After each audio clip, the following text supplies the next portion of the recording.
चलिए इलेक्ट्रिसिटी निकालो।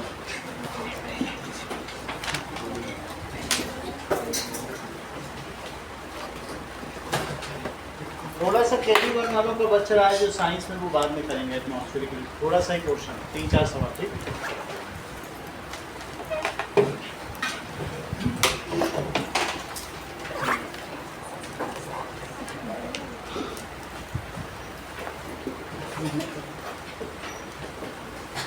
Electricity, what does it mean by charge? Charge क्या होता है? It is fundamental property of matter like mass. जैसे किसी भी मैटर में मास होता है, उसी तरह से किसी भी मैटर में क्या होता है? चार्ज होता है। हर मैटर में मास की प्रॉपर्टी होती है, मास तो होता ही है। उसी तरीके से हर मैटर में चार्ज भी होता है, क्योंकि मैटर एटम का बना है और एटम इलेक्ट्रॉन और प्रोटॉन के बने, तो चार्ज तो होगा। जब चीजें ही इलेक्ट्रॉन प्रोटॉन की बनी है तो उसमें चार्ज क्यों नहीं होगा? ठीक है कि नहीं? तो ये किसी भी पदार्थ का मूलभूत गुण है। जैसे मास उसका मूलभूत गुण है, उसी तरीके से चार्ज भी उसका मूलभूत गुण है। It is a fundamental property and charges are of two types. Charges are of two types, that is negative charge और दूसरा कौन सा है? Positive charge. तो निगेटिव चार्ज किसमें होगा बोलो? Negative, the smallest unit. Electron में क्या होता है बताइए? Electron has negative charge. Electron में क्या होता है?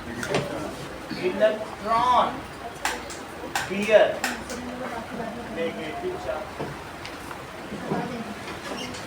अच्छा, smallest unit of negative charge कितनी है और वो किसमें? Smallest unit of negative charge कितनी है?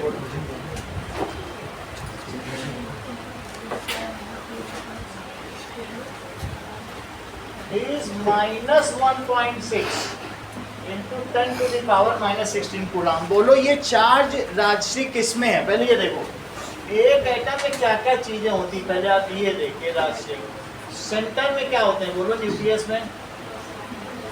और उसके चारों तरफ कौन घूमते हैं? इलेक्ट्रॉन। इलेक्ट्रॉन में नेगेटिव चार्ज होगा और प्रोटॉन में क्या होगा? तो स्मॉलेस्ट नेगेटिव चार्ज किसमें होगा? इलेक्ट्रॉन। उससे छोटा नहीं हो सकता, क्योंकि इलेक्ट्रॉन को काटा नहीं जा सकता। It can not be cut. तो स्मॉलेस्ट यूनिट ऑफ कितना चार्ज होता है बोलो? -1.6 into 10 to the power -19। इतना कूलम होता है। Smallest unit of negative charge is this and it is contained by, कौन इसे कंटेन कर रहा है? It is contained by electron.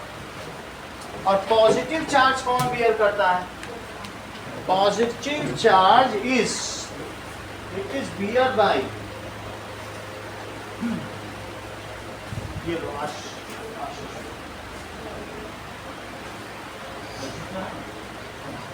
ये लो, आगे देखिए। तो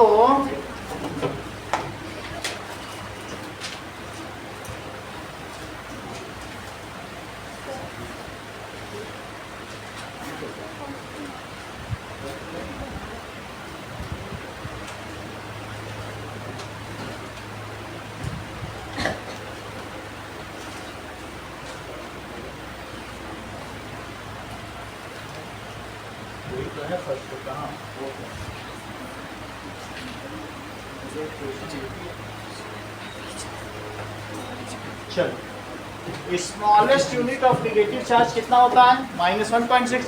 और ये बताओ पॉजिटिव चार्ज कौन बियर करता है?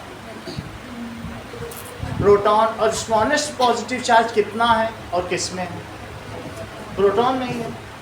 तो एक प्रोटॉन में जो चार्ज है वही स्मॉलेस्ट पॉजिटिव चार्ज। तो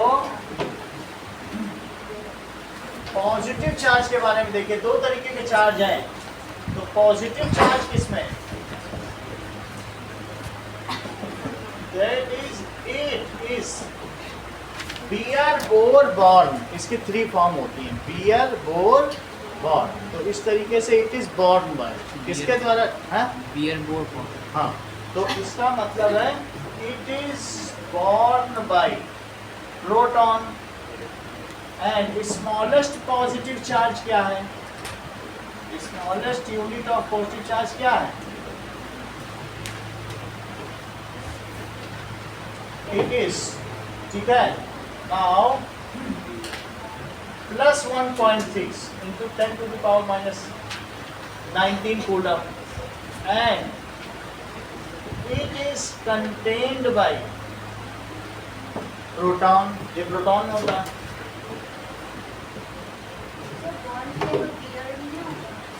बियर्ड तो नहीं होना, चेक कर लेता हूँ।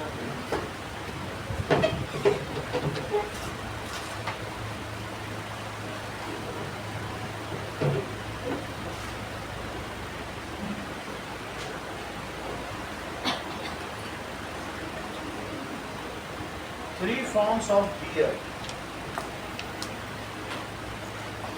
Beer बोल बॉर्न में, बॉर्न में ई और लग गया है, सही है। इसकी 3 फॉर्म्स क्या हो गई हैं? बियर बोर और ये, और ये पैसिव वॉइस है, तो हमने उसकी थर्ड फॉर्म दी थी इस बॉर्न में। पैसिव वॉइस निकल गया, कंटेन्ड ना। अब देखो कंटेन्ड की तो ठीक है। इट इज, ये किसके द्वारा बॉर्न है बताइए भाई? प्रोटॉन। यहाँ तक बात सही है? अब देखिए what does it mean by law of conservation of charge. Law of conservation of charge, ये तो तुमने देख लिया, 2 तरीके के चार्ज होते हैं। और law of conservation of charge क्या है?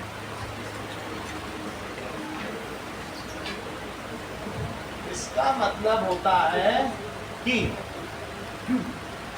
Charge can neither be created nor be destroy. Charge को क्रिएट नहीं किया जा सकता, डिस्ट्रॉय नहीं किया जा सकता। Total amount of charge in the universe is constant. क्योंकि जब तुम प्रोटॉन और इलेक्ट्रॉनों को ही नष्ट नहीं कर सकते हो, तो क्या चार्ज को नष्ट कर लोगे? Even atom can not be destroyed. तो फिर क्या चार्ज डिस्ट्रॉय हो जाएंगे? नहीं हो जाएंगे। तो ये क्या है बताइए कि आवेश के संरक्षण का सिद्धांत है कि charge can neither be created nor be destroyed.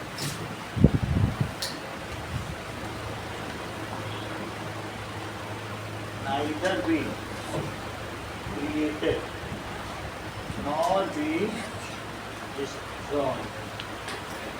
इसका दूसरा सिद्धांत क्या है? अगर ये ना लिखना चाहें, total charge in the universe is conserve. Universe में जितना चार्ज है वो उतना ही है जब से हम लोग पैदा हुए हैं, उससे भी पहले से अनादिकाल से अंटिल इटर्निटी तक वो उतना ही है। वो बात समझ आ गया? Total charge in universe is conserve. Okay, अगली बात देखो, दूसरी चीज है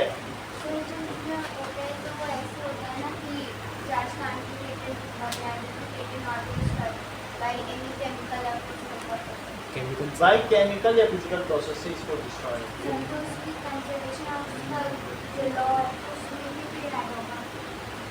ऐसे ऐड नहीं होता, बस इतना ही है। केमिकल और फिजिकल प्रोसेस बोला नहीं जाता, बट ये जो ऐसे लॉ है ना, अब हर एक चीज में न्यूक्लियर वर्ड डालते नहीं है केमिकल है।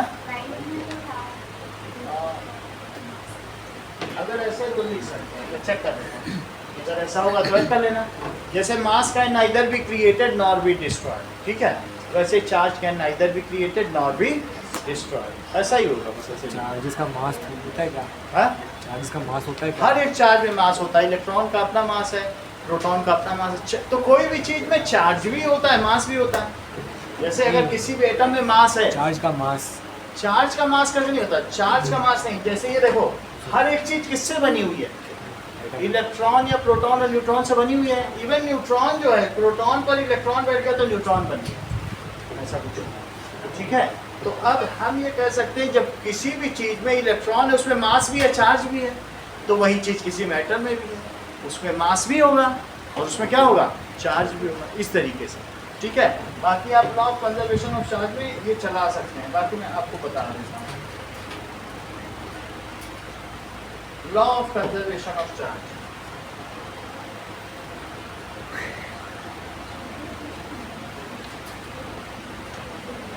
ये देखो इसमें लिखा नहीं है, इतना ही चलता है, ये सभी क्लासेस में यही चलेगा। Total it means charge can neither be created nor waste, इतना ही चलेगा। ठीक है, अब आगे देखो। हाँ क्या, it is born by, bear और बॉर्न रखा जाता है। बियर का मतलब ये निहित है, किसमें निहित है, बॉर्न, ये वर्ब के three form, it is born by, ठीक है, किसके द्वारा रखा जाता बॉर्न है, में ई लगता है, बॉर्न में ई लगता है। हाँ बॉर्न में ही है। ठीक, क्लास आगे चलने तो नहीं तो हम इसी पढ़े रहेंगे। कौन सा मीनिंग अब फिर ठीक है, तुमको दिखा दे, इसका मीनिंग, अभी तो आदित्य को दिखा इसका मीनिंग क्या है उसका? रखा जाता है, उसमें अच्छा, निहित है। हाँ, okay. It is charge is bear by, bear का क्या मतलब है, सिमिलरिटी। ठीक है, थ्री फॉर्म ऑफ बियर, उसी टाइम पे देख लेते हैं।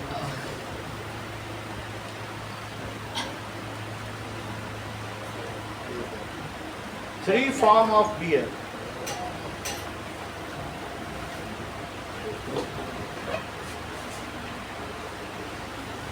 क्लास तो अभी बहुत लंबा चैप्टर चलेंगे ना, एक चीज तो आप कंफर्म कर लेना घर में जाकर, ई के लिए क्या यहाँ देखो, नहीं इतनी बात हो गई कि नहीं। आगे देखो, ये तो हो गया law of conservation of charge, और दूसरी चीज है क्वांटाइजेशन ऑफ चार्ज, ये कहते हैं क्वांटाइजेशन ऑफ चार्ज।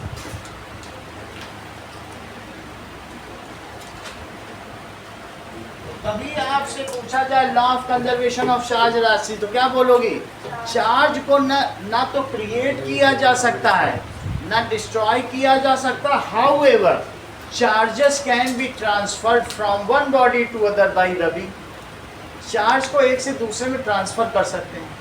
मान लीजिए कि अगर हमने ये हमारे पास पेन है, अगर आप डिफरेंट बॉडी को फ्रिक्शन के द्वारा एक से दूसरे में इसको ट्रांसफर कर सकते हैं, तो ये हमारे पास एक इलेक्ट्रोस्कोप है, और इसमें जिसको बिल्कुल सूखे बाहर में तेल लगाया क्या, ये देखो, ये हमने इसमें इलेक्ट्रॉन लगा दिए, इससे क्या ले लिए, अब देखो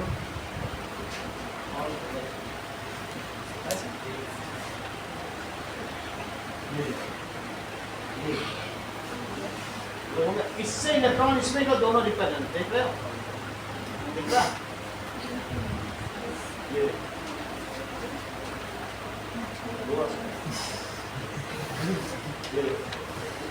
हो रहा है कि नहीं।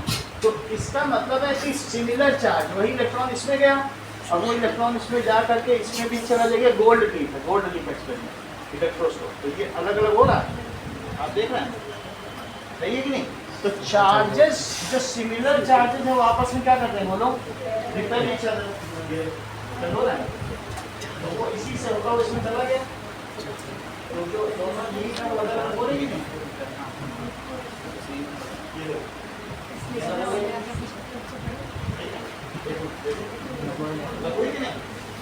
और सिमिलर चार्जेस, यही इलेक्ट्रॉन इसमें गया, charge can neither be created nor be destroyed, however while rubbing two different bodies due to friction charges are transferred from one body to other, mostly it is transferred from metal to non metal, metal देता है और non metal electron देता है, तो to dissimilar है तो एक की देने की टेंडेंसी होगी, एक की लेने की, तो इसमें आ गया। अब ये देखो,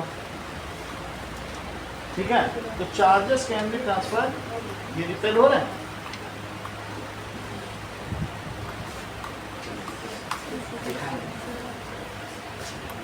सही है। हाँ, ग्लास नहीं, सिर्फ स्टील से गया ना, ग्लास से गया, ग्लास से तो आप देख रहे हैं, इससे इसमें गया, इससे दोनों में इलेक्ट्रॉन गया, तो दोनों में इलेक्ट्रॉन है, इसीलिए तो रिपल कर रहे हैं, इससे होता हुआ इसमें इट इज़ ट्रांसफर्ड, पहले मैंने उनसे इसमें ट्रांसफ़र कराया, इससे इसमें ट्रांसफ़र कराया, फिर दोनों गोल्ड रिलीफ में गया, तो इलेक्ट्रॉन इलेक्ट्रॉन आपस में क्या कर रहे हैं, रिपेल कर रहे हैं। ये देखो रिपल्सन होगा, ठीक है। Charges can be transferred from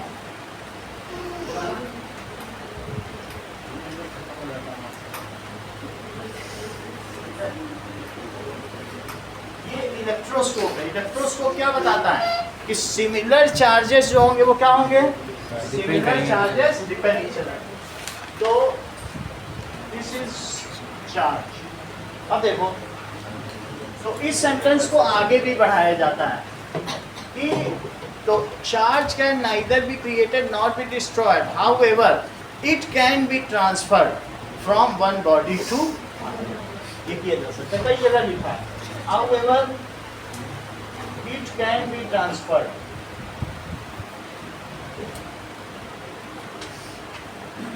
from one body to other। अब ये देखो क्वांटाइजेशन ऑफ चार्ज का क्या मतलब, charge exist as integral multiple of smallest unit of charge. इसको क्या कहते हैं, क्वांटाइजेशन। इसका मतलब क्या है, charge exists as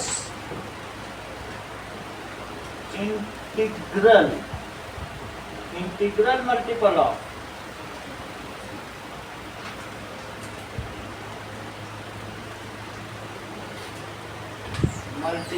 of smallest unit of charge.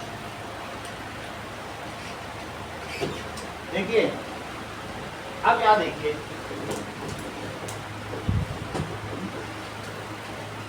Sir integral, देखो इंटीग्रल मल्टीपल का मतलब क्या है, अगर आप दूध का पैकेट लेने गए और बाहर 500 ml का दूध मिल रहा है, इसमें लिखा है 500 ml अमूल, आधा लीटर का है, और तुम मुझसे कहो ऐसा करो मुझे 750 ml दे दो, एक पैकेट दो और एक को हाफ काट के दे दो, नहीं देगा आप, कहेगा इंटीग्रल में ले जाओ, एक ले जाओ, दो ले जाओ, काटेंगे नहीं, आधा पैकेट का क्या करेंगे, देगा क्या आपको, कहेगा जो है हमारे पास ये स्मॉलेस्ट यूनिट है, तो आप इसका 2 ले लो, 4 ले लो, जितने मांगोगे दे देंगे, 10 भी मांगोगे, 20 भी मांगोगे, बाजार से जाएंगे, लेकिन हम फ्रैक्शन में नहीं देंगे, not it is fractional multiple. तुमको चार्ज चाहिए तो इतना लो, इसका डबल लो, ट्रिपल लो, और तुम उससे कहो नहीं हमें इतना नहीं चाहिए, -1.6 × 10⁻⁻19 चाहिए और -0.8, आधा इलेक्ट्रॉन काट के दो, बोलेगा एटम तो काटा नहीं जाता, और तुम उसके भी सब एटॉमिक पार्टिकल को काटने की बात करते हो, एटम ही नहीं कटता। ये बात आपने पहले ही सुन ली थी डाल्टन्स लॉ के हिसाब से, क्योंकि जो स्मॉलेस्ट नेचुरल और मोस्ट स्टेबल फॉर्म है वो एटम ही है, बल्कि एटम से भी ज़्यादा कहीं कहीं मॉलिक्यूल भी हो जाता है, नेचर में होता है कि नहीं होता है। तो इसलिए चार्ज अगर चाहिए किसी चीज़ में, चार्ज का सिंबल क्यू है और उसकी यूनिट कूलम है, क्या है बताइए, चार्ज का सिंबल क्यू है और उसकी यूनिट क्या है, क्योंकि कूलम ने इस पे बहुत काम किया है। कूलम जो थे ऑगस्टस कोलंबस, वो एक वर्सेटाइल जीनियस थे, वो एक बुक बाइंडिंग की शॉप में काम किया करते थे, और जब वो क्लास 7 तक ही पढ़े हैं और उन्होंने बस जो बुक बाइंडिंग आती थी रात भर किताबें पढ़कर केमिस्ट्री में भी बहुत प्रिंसिपल दिए और साथ में फिजिक्स में भी दिए। तो अभी कूलम्स लॉ आपको अगली क्लास में बताया जाएगा, वो सब चार्ज को उन्होंने ही देख डाला, जैसे न्यूटन ने वन हैंड सिंगल हैंडेडली देखा है ना, ऐसे न्यूटन ने पूरा इन्होंने इलेक्ट्रिसिटी को देखा, समझ में आ गई बात। तो इसीलिए उनके सम्मान में चार्ज की यूनिट क्या रखी गई, कूलम। अब देखो इंटीग्रल मल्टीपल का क्या मतलब है कि किसी भी बॉडी में जो चार्ज होगा वो n × e के फॉर्म में एग्जिस्ट। e क्या है, e is the smallest unit of charge, ये इलेक्ट्रॉन भी हो सकता है और प्रोटॉन भी हो सकता है, e को कुछ भी रख सकते हैं। मान लीजिए किसी भी सब्सटेंस में या मैटर में 10 इलेक्ट्रॉन हैं और आपसे पूछा जाए बताओ इसमें कितना चार्ज है, 2 3 4 5 6 7 8 9 10, तो इसमें 10 इलेक्ट्रॉन है, तो टोटल चार्ज पूछा है 16 into 10 to the power तो 9. That is Q is equals to n। यहाँ क्या है बोलो, n इज इंटीजर।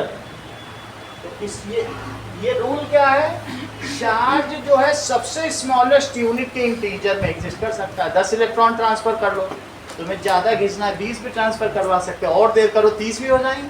लेकिन जितने भी होंगे क्या 1.5 होंगे, इसमें एक कट के आएगा क्या, इक्वल आएंगे। तो इस पेन में जितने भी चार्जेस होंगे वो इंटीग्रल मल्टीपल होंगे, 10 हो सकते हैं एक्सेस।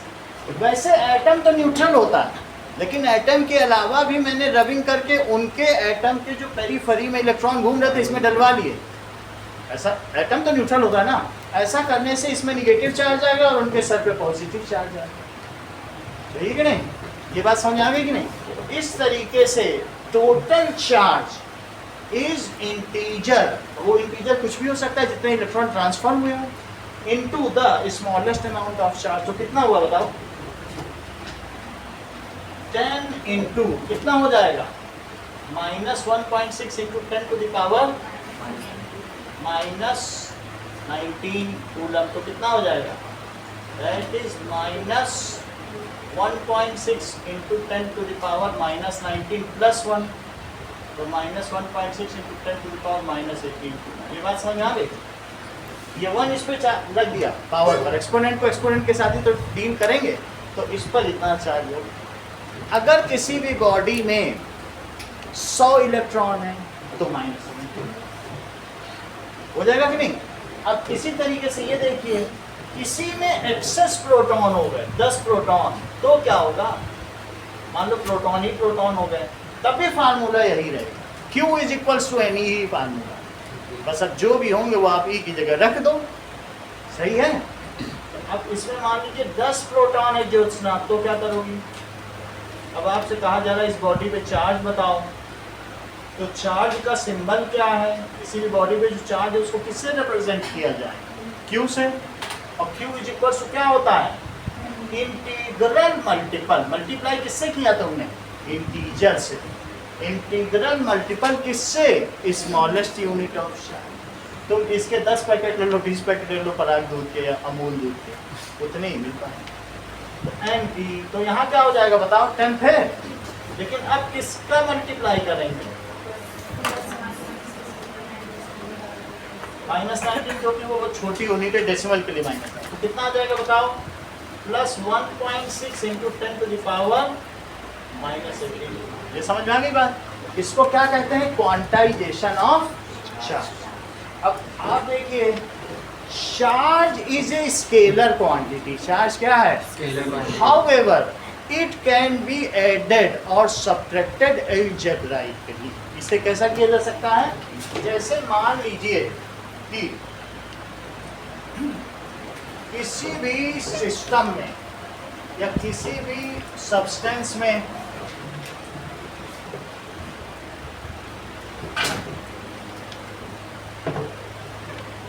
मैं ये कह दूं कि 4 कूलम चार्ज है, 3 कूलम चार्ज है और -2 कूलम चार्ज है, तो मैं इसमें नेट चार्ज अगर आपसे पूछूं तो आप क्या कहोगे। इसको कहते हैं अलजेब्राइक सम ऑफ चार्जेस। कि चार्ज क्या होता है, चार्ज को आवेश कहते हैं इंग्लिश में। Charge is scalar quantity, scalar quantity. It is represented by, किससे रिप्रेजेंट करोगे, Q, represented by Q and its unit is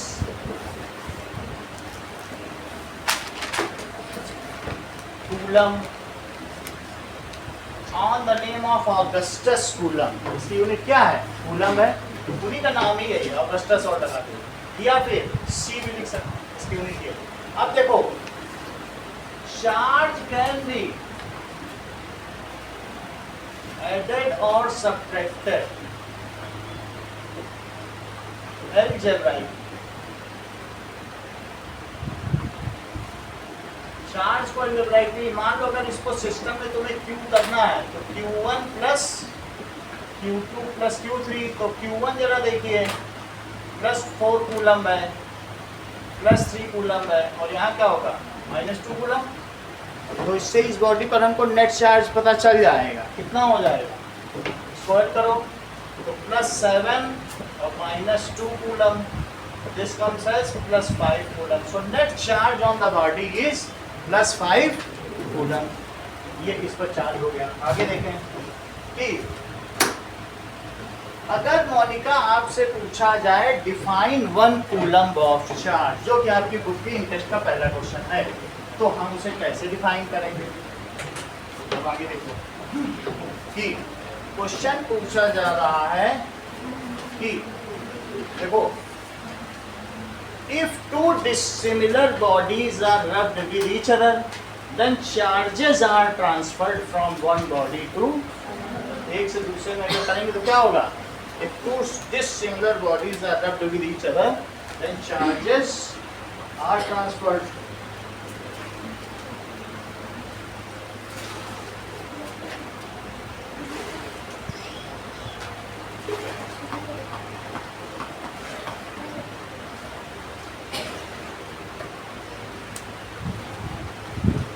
जैसे अभी हमने देखा पेन को, इनको अंकुर राज के सर पर रगड़ा तो ऐसा हो गया।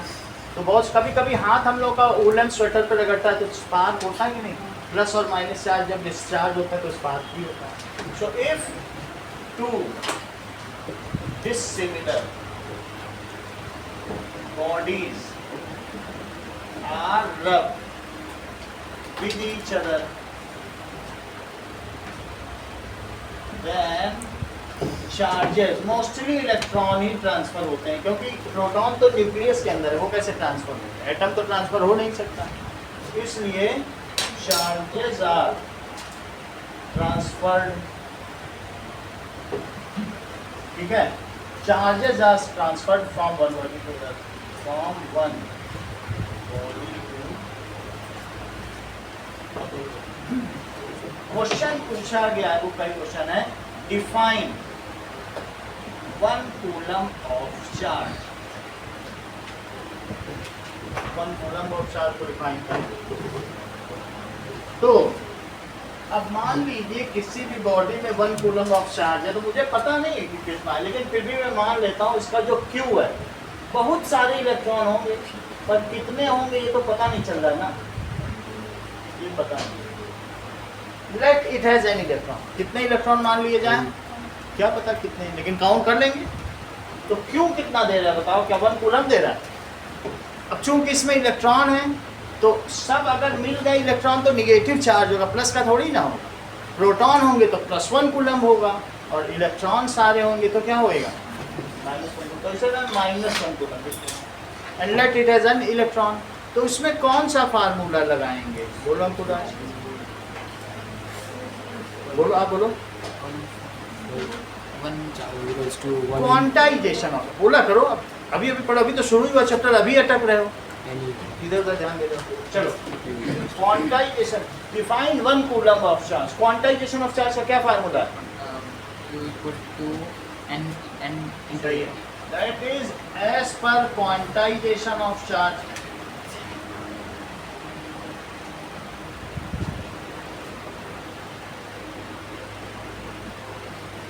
क्वांटा का मतलब समझते हो कि नहीं समझते हो, पैकेट, पैकेटाइजेशन। क्वांटा का क्या मतलब होता है, पैकेट। जैसे अमूल दूध या पराग दूध वो पैकेट में मिल रहा है, सूरभि का दूध जो भी आता हो बाजार में, तो अल्टीमेटली पैकेटाइज्ड है, चार्ज भी तो पैकेटाइज्ड है, फ्रैक्शन में नहीं है। क्वांटा यानी पैकेट, क्वांटा का मतलब क्या हो जाएगा, पैकेटाइजेशन ऑफ चार्ज।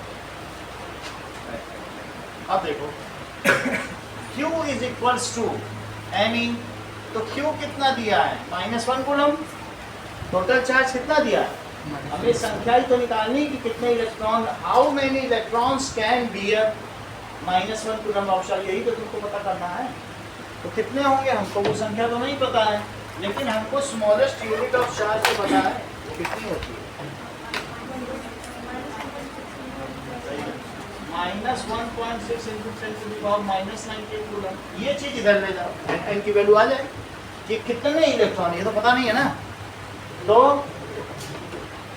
एन क्या आएगा, -1 कूलम और divided by minus 1.6 into 10 to the power minus 19 coulomb per electron पलट। देखो इधर, इसको क्या लिखोगी, इतना कूलम चार्ज पर इलेक्ट्रॉन। तो कूलम से कूलम कट गया, इलेक्ट्रॉन ऊपर चले गए, तो ये कूलम से कूलम कट गया, दिस इज पर इलेक्ट्रॉन। अब देखो how much is the value of n, minus भी कट गया और क्या आ जाएगा 1 upon 1.6 into 10 to the power minus 19, electron ऊपर चला गया।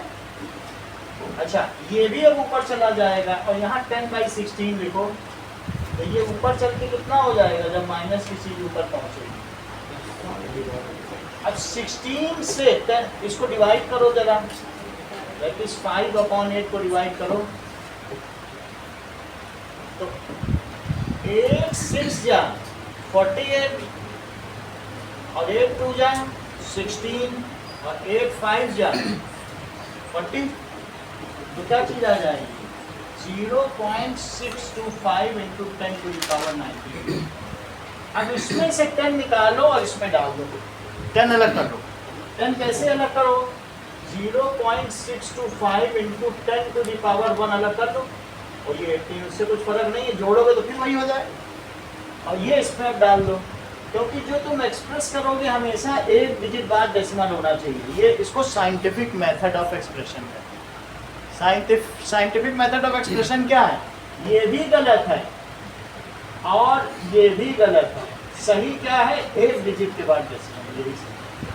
हमको इस चैप्टर में इसी तरीके से हर चीज एक्सप्रेस करनी है, 1 डिजिट के बाद आगे भी जहाँ पर भी करें, ये अब हम अपना मेथड बना ली यही करें, इसी मोड में तुम्हारी बुक के सारे आंसर्स लिखे, इसको कहते हैं साइंटिफिक मेथड ऑफ एक्सप्रेशन। ठीक है, तो देखो हमने क्या किया, 10 निकाल के इसमें डाल दिया, बोलो 10 से मल्टीप्लाई कर दोगी तो क्या हो जाएगा, 6.25।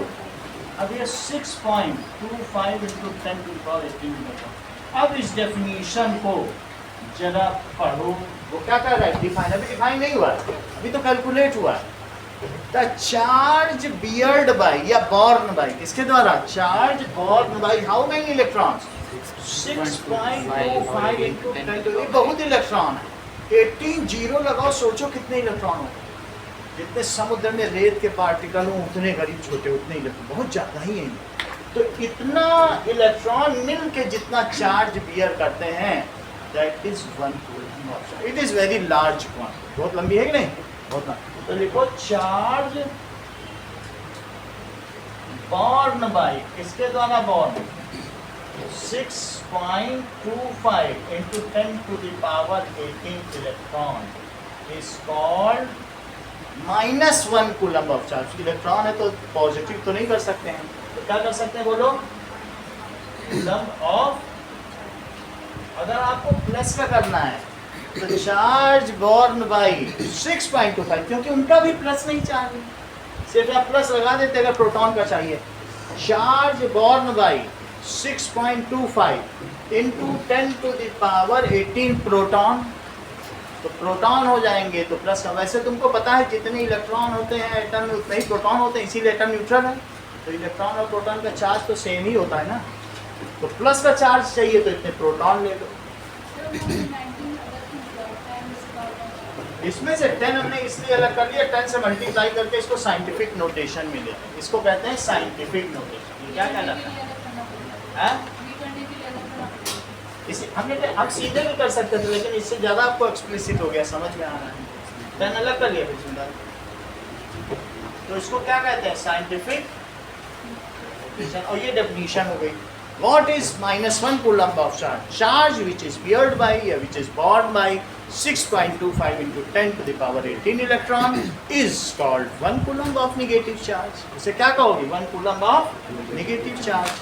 Charge borne by 6.25 into 10 to the power 18 proton is called 1 coulomb of positive charge. Proton बोला तो पॉजिटिव कह दिया, इलेक्ट्रॉन बोला तो नेगेटिव, संख्या वही है। चलो अगली बात देखिए कि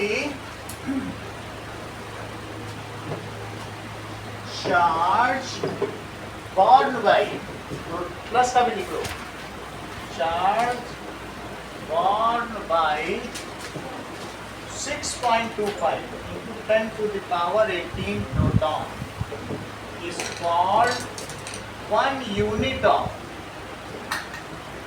पॉजिटिव चार्ज या +1 कूलम, +1। अब आगे देखिए, 1 coulomb is a very large quantity of charge. इतना चार्ज जल्दी आसानी से कहीं फैक्ट्री वैक्ट्री में चले तो ही मिले, इसलिए जो छोटे चार्ज की यूनिट है उसे हम माइक्रो कूलम और पिको कूलम में एक्सप्रेस करते हैं। 1 कूलम एक बहुत बड़ी, इतनी संख्या तो बहुत ज़्यादा हो जाएगी। So it is very large quantity, 1 coulomb is large quantity. So it is also expressed it, जैसे पहले सब्जी सस्ती थी तो लोग किलो किलो में लाते थे, आजकल पाव पाव में ला रहे हैं, तो जो फिजिबिलिटी होगी उसी में तो करोगे। 1 कूलम कोई चार्ज ही नहीं यूज़ करें, कूलम में करते रहे तो फायदा है, तो हमें छोटी यूनिट लेनी पड़ेगी। छोटी यूनिट है, इसकी स्मॉलर यूनिट है 1 माइक्रो कूलम। इसे क्या कहेंगे? माइक्रो, सी बड़ा रहेगा कूलम। इसकी वैल्यू होती है -6 कूलम। ये MCQ में बहुत पूछा जाता है। और 1 pico coulomb 10 to the power -2, 2 unit आए। ठीक है, ऐसे आएगा तो देख लेना। इसे कहेंगे पिको कूलम। क्या कहेंगे? पिको का मतलब जैसे माइक्रो, नैनो, पिको, ये तुम्हें याद होना चाहिए। -6 -3 में कोई चीज़ है तो मिली, माइक्रो। नैनो जानते हो? नैनो तो तुमने पढ़ा ना, कोलाइट का साइज क्या होता है, वो सब नैनो में दिया जाता है। ये नैनो है, नैनो टेप भी आता है, वो इसी ऑर्डर का होता है, उसमें जो भी इरेगुलरिटीज है। और ये पिको है। बात समझ आ गई? तो इस तरीके से अब उनमें चलोगे तो 10 to the power 3 को क्या कहोगे बताओ? इसी तरह से पावर में भी हम ले सकते हैं। 10 to the power 6 को क्या कहोगे? इसको कहेंगे मिलियन। क्या कहेंगे? 9 को कहोगे बिलियन, 12 को कहोगे ट्रिलियन, 15 को कहोगे जिलियन, फिर क्वाड्रिलियन, आगे चलता चला जाएगा। 10 to the power 3 को टन कहते हैं। 1 टन में 1000 किलो, उससे ज़्यादा मतलब नहीं, लेकिन ये समझ लेना। इतनी बात तुम्हें समझ आ गई? हमारा मतलब का यही दोनों है, माइक्रो। अगला देखो, तो ये हमें पता चल गया कि चार्ज क्या होता है। अब हम देखेंगे इलेक्ट्रिक करंट। इलेक्ट्रिक करंट क्या होता है? देखिए,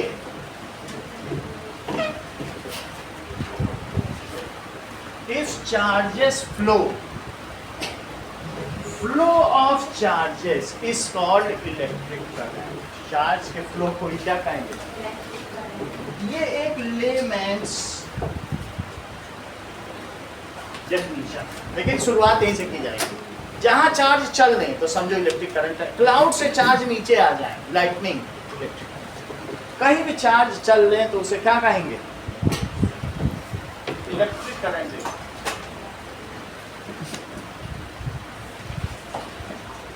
flow of charges is called electric current.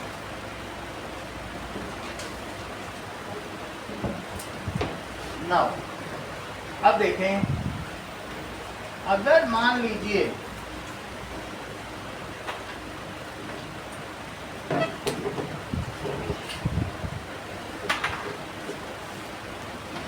ये तो हमने इलेक्ट्रिक करंट देख ली, लेकिन वाटर करंट क्या होती होगी?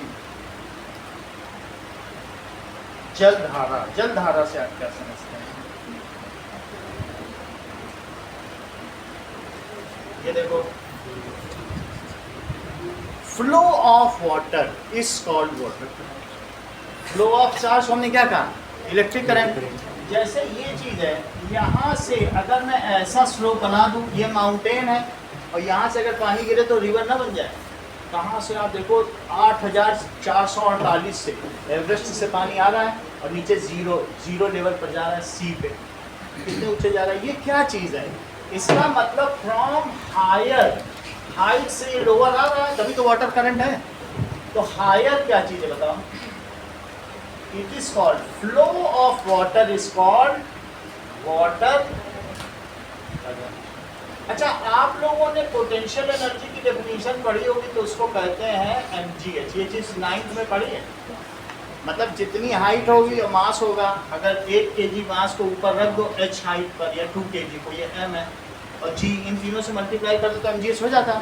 अब इसको मैं जितना ऊंचा रखूंगा इसमें उतनी पोटेंशियल है, यानी energy contained by a body due to its position is called potential energy. जो चीज जितनी ऊंची, एसी उतनी ऊपर है, उसका मास बहुत अच्छा, ये गिरे तो कईयों को घायल कर दे, that is it is Nishka और भी लोगों को कर सकता है। तो मतलब आप समझिए इसमें कितना पोटेंशियल। अब मान लीजिए हल्की फुल्की चीज गिरे तो क्या होगा बताओ, तो वो उतना नहीं कर पाए। तो एनर्जी किस में ज़्यादा है बताइए, मास और हाइट। मास और हाइट होगी तो ज़्यादा होगी कि नहीं होगी। मेरा कहने का मतलब है इसमें ज़्यादा पोटेंशियल एनर्जी है कि इसमें।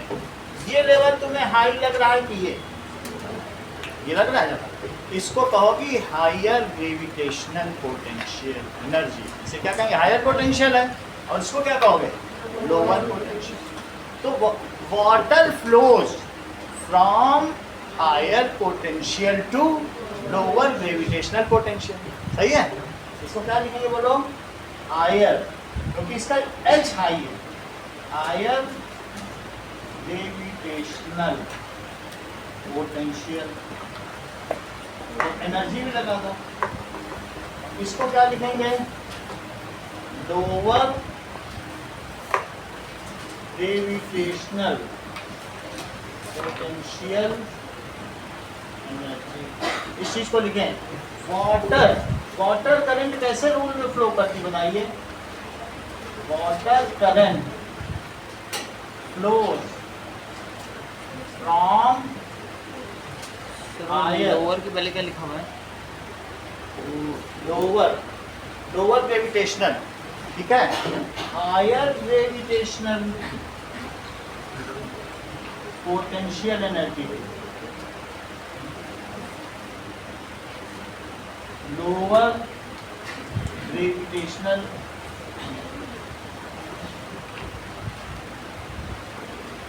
पोटेंशियल। इतनी बात तुमको समझ में आ गई। अब आगे की बात समझो। अब हम इलेक्ट्रिक करंट को, जैसे मैंने यहाँ दिखाया, हायर से लोअर जाता है पानी, ऐसा इसमें भी कुछ होना चाहिए। तो मान लीजिए वो भी हम देखेंगे। इतनी तो तुम्हें बात समझ में आएगी, इलेक्ट्रिक करंट। अब ये समझो कंडक्टर क्या होता है। कंडक्टर क्या चीज होती है, ठीक है, any material through which charges can flow is called conductor. Any material through which charges can flow is called conductor। ये देखो, इस एग्जाम्पल क्या हो सकता है, क्या कॉपर वायर कंडक्टर हो सकता है? Yes sir. एल्यूमिनियम भी हो सकता है, आयरन भी हो सकता है, कंडक्टर है कि नहीं। एग्जाम्पल क्या हो सकता है, कॉपर, सिल्वर भी हो सकता है, सिल्वर सबसे बढ़िया कंडक्टर है। बिल्कुल ठीक है, एल्यूमिनियम भी हो सकता है। क्या टंगस्टन भी कंडक्टर हो सकता है कि नहीं हो सकता? ये कह रहे हैं हो सकता है, वो कह रहे हैं टंगस्टन। मान लीजिए जैसे ये बल्ब है और ये बल्ब हमारे पास है, तो क्या इसमें ये जो टंगस्टन फिलामेंट है ये कंडक्टर हो सकता है? क्योंकि चार्जेस इससे हो के ही फ्लो करेंगे। हाँ, ये रोकता जरूर है उनको, उनमें कोलिजन इतने करा देगा कि ना वो आपस में टकरा के हॉट हो जाए, लेकिन तब भी तो फ्लो तो करा ही देता है, यहाँ से इसको इधर नहीं ले आता। तो इसका मतलब है कि all resistors are also conductor. ये एक रजिस्टर है, इसका काम है इलेक्ट्रॉन को आसानी से नहीं जाने देना, रोक लेना। क्या करेगा ये, और रोकेगा तो कोलिजन कराएगा, तो अपनी एनर्जी दे देंगे। तो इससे क्या होगा बोलिए,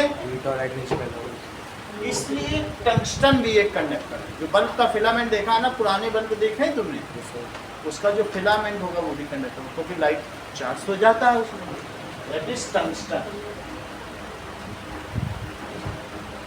तो टंगस्टन का W इसका सिंबल है जो 6 में, उसे वूचेरियम भी कहते हैं। तो वूचेरियम उसका निकनेम है, W लिखा है कि नहीं?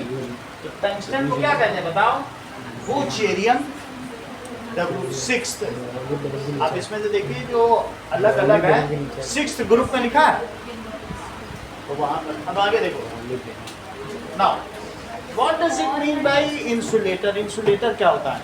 दैट इज द मटेरियल, ये भी कहा जा सकता है कि all metals are good conductor. ज्यादातर मेटल्स होते हैं, लेड को छोड़ दिया जाए, एक दो एक्सेप्शन है, लेकिन लगभग तो सभी मेटल होते हैं। एक नॉन मेटल भी जिसे ग्रेफाइट भी कहा जाता है, वो भी कंडक्टर, वो सब हम आगे देखेंगे। इंसुलेटर क्या होता है sir? What does it mean by insulator?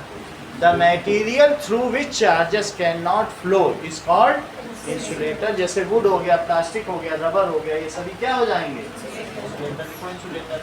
कुचालक, ये सुचालक है, ये कुचालक, that is insulator. The material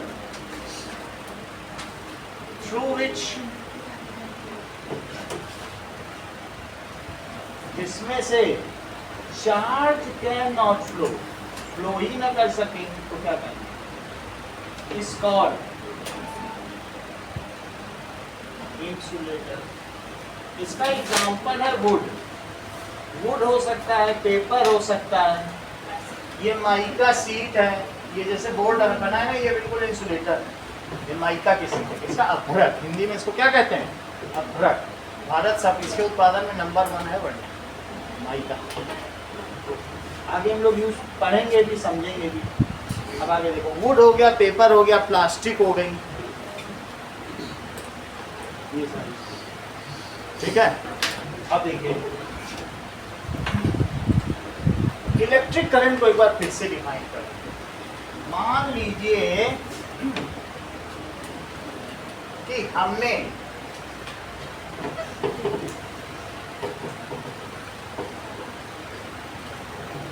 देखिए एक कंडक्टर ले लिया, और कंडक्टर में एक सेल ले लिया, कोई भी आप 1.5 वोल्ट का सेल ले लो, और इससे इसको कनेक्ट कर दो, और इस वाले एंड से ये सेल ले लो, सही है। जो रेज्ड पोर्शन होता है सेल में, वो हमेशा क्या होता है? प्लस होता है, और ये माइनस होता है। तो ये जो प्लस है, ये माइनस है। माइनस होने की वजह से यहाँ सब क्या हो जाएगा? बोलो, माइनस हो जाएगा। और ये प्लस का क्या काम है? यहाँ पॉजिटिव हो जाएगा, प्लस है। ये सेल का काम क्या बताओ? सेल का काम है यहाँ से इलेक्ट्रॉन खींच के यहाँ दे। सेल का काम क्या है? Cell is a driving force. Cell क्या चीज करती है? एक, फिर से समझो, सेल ये चीज है। एक आप जिंक की रॉड लो, और एक किसकी ले लो? कॉपर की। ये Zn है, और ये क्या है? अच्छा, इसको सोल्यूशन में किस में डाल दो? Copper sulphate. इसको किस सोल्यूशन में डाल दो? कॉपर सल्फेट से इसमें डाल दो। अब इन दोनों में यहाँ पर एक बल्ब लगा दो, नहीं है? कुछ लोग घर में ये खेल करते भी हैं, कई आप लोगों ने भी किया होगा कि एक आलू ले लेते हैं, आलू में नेल डाल दिए कॉपर, और छोटा सा एलईडी बल्ब जला लेते हैं। ऐसा घर में करते हैं कि नहीं? दैट इज, इसको क्या कहते हैं? That is electrochemistry. ये कौन सा एक्सपेरिमेंट किया जाता है? इलेक्ट्रोकेमिस्ट्री, जिसमें आप लोग खुद भी करते हो, आलू में या नींबू में जला के साइंटिस्ट बन जाते हो। साइंटिस्ट ऐसा करते हो ना। कुछ भी दो डिसिमिलर मेटल, आपके पास दो डिसिमिलर मेटल है, हेयर पिन ले लो, एक स्टील की ले लो, और किसी के पास कॉपर का कुछ है तो वो ले लो, बस उसी से बल्ब जला लो। कुछ नहीं चाहिए, आलू गोभी कुछ ना हो तो पेड़ के पत्तों से जला लो, क्योंकि वो भी एक सोल्यूशन है। इस चीज़ को हम लोग बाद में देखेंगे, लेकिन ये होता है। अब इस सिस्टम को समझो कि ये हो क्या रहा है। मेरा कहने का मतलब है कि when two dissimilar metals are dipped in a solution, it is called cell। कुछ और करना ही नहीं। एक तांबा ले लो और एक क्या ले लो? स्टील लोहा ले लो, हो गया, सेल हो गया। यही है सेल। पूरी दुनिया में सेल ऐसे ही बना। टू डिसिमिलर मेटल को तुम नींबू के सोल्यूशन में, आलू के सोल्यूशन में, या कुछ नहीं तो HCl तेजाब कहीं किसी में भी डाल दो, यही सेल का सिद्धांत क्या है बताओ? टू डिसिमिलर मेटल्स को किसी सोल्यूशन में डाल दो, सेल हो गया। समझ आया? अब आगे देखो हुआ क्या होगा। सेल तुम समझ गए ना डेफिनेशन क्या होती है? When two dissimilar metals are dipped in some conducting solution या इलेक्ट्रोलाइट, क्या वर्ड यूज किया गया है? जिसमें चार्जेस फ्लो कर सके या हो, इसमें है charges, it is called cell. क्या है बोलो? व्हेन टू डिसिमिलर, हमने यहाँ कॉपर और जिंक किया, मेटल्स आर डिप्ड, इसमें डिप कर दिया जाए in conducting solution. Conducting solution से अच्छा है इलेक्ट्रोलाइट लिखो, क्योंकि इलेक्ट्रोलाइट वर्ड हम लोग पढ़ चुके हैं ना, electrolyte, it is called cell. अब देखो जिंक ने क्या कहा? जिंक ने कहा मैं तो एक अच्छा डोनर हूं। जिंक क्या है बताओ? जो रिएक्टिविटी सीरीज में जिंक क्या ऊपर है कॉपर से, तो जिंक क्या करेगा बताइए? Zinc is more reactive than copper. कहेगा मैं तो एक अच्छा डोनर हूं। और मेटल अच्छे डोनर कब कहे जाते हैं? जब वो ज्यादा डोनेट करें, जब अपने इलेक्ट्रॉन को दे दें, तो जिंक क्या करेगा? सोल्यूशन में उतरने लगेगा। अच्छा एक बात बताइए, अगर एक जिंक सोल्यूशन में उतरेगा तो क्या करेगा? Zn2+1 के निकलेगा। तो क्या ये पीछे दो इलेक्ट्रॉन छोड़ के आ जाएगा क्या? उसकी रिएक्टिविटी ज्यादा है। मेटल की रिएक्टिविटी इस बात से मानी जाती है कौन अच्छा डोनर है, और नॉन मेटल की इससे मानी जाती है कि कौन अच्छा एक्सेप्टर है। नॉन मेटल लेते हैं इलेक्ट्रॉन, उनकी ऑक्टेट पूरी नहीं होती, और ये देते हैं एक एक्स्ट्रा। जिंक उतर है, एक नहीं उतरा, दो उतर गए।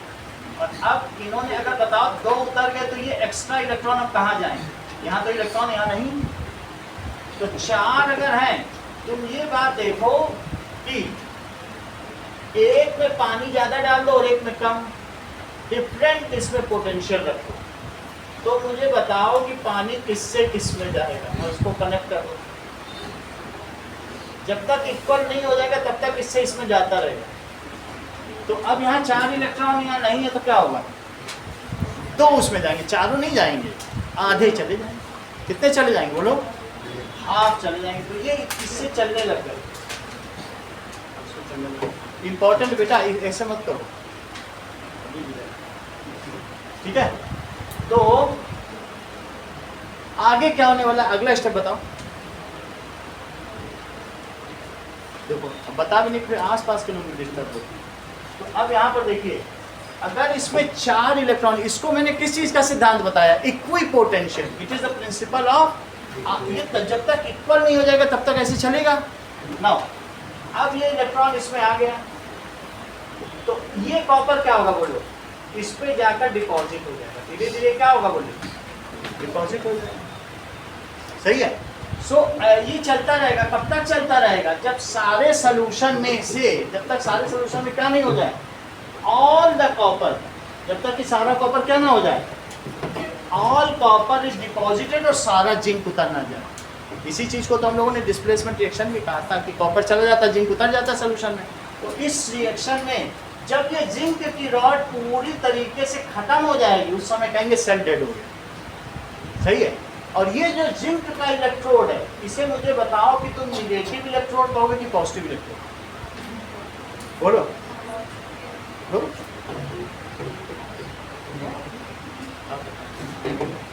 इसमें इलेक्ट्रॉन ज्यादा, यहाँ से इलेक्ट्रॉन इसमें जा रहा है।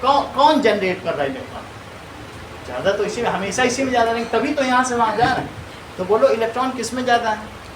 जिंक वाले में ज्यादा। जो ज्यादा रिएक्टिव है वही तो इलेक्ट्रॉन छोड़ेगा।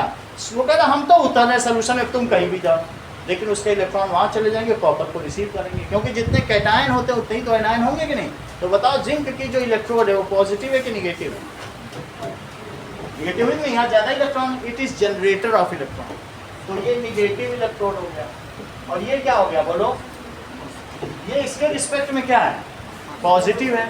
तो ये ऐसा नहीं कहते पॉजिटिव इलेक्ट्रोड, फिर से समझो, ये सब रिस्पेक्ट में है। अगर तुम्हारे दो बर्तन में पानी है, यहाँ रखो या यहाँ रखो, एक हायर पोटेंशियल एक लोअर पोटेंशियल, हमेशा एक कंपैरिजन में होता है। ये नहीं सिखाओ कि वहाँ भी तो निगेटिव ही है, ऐसा नहीं बोला जाएगा।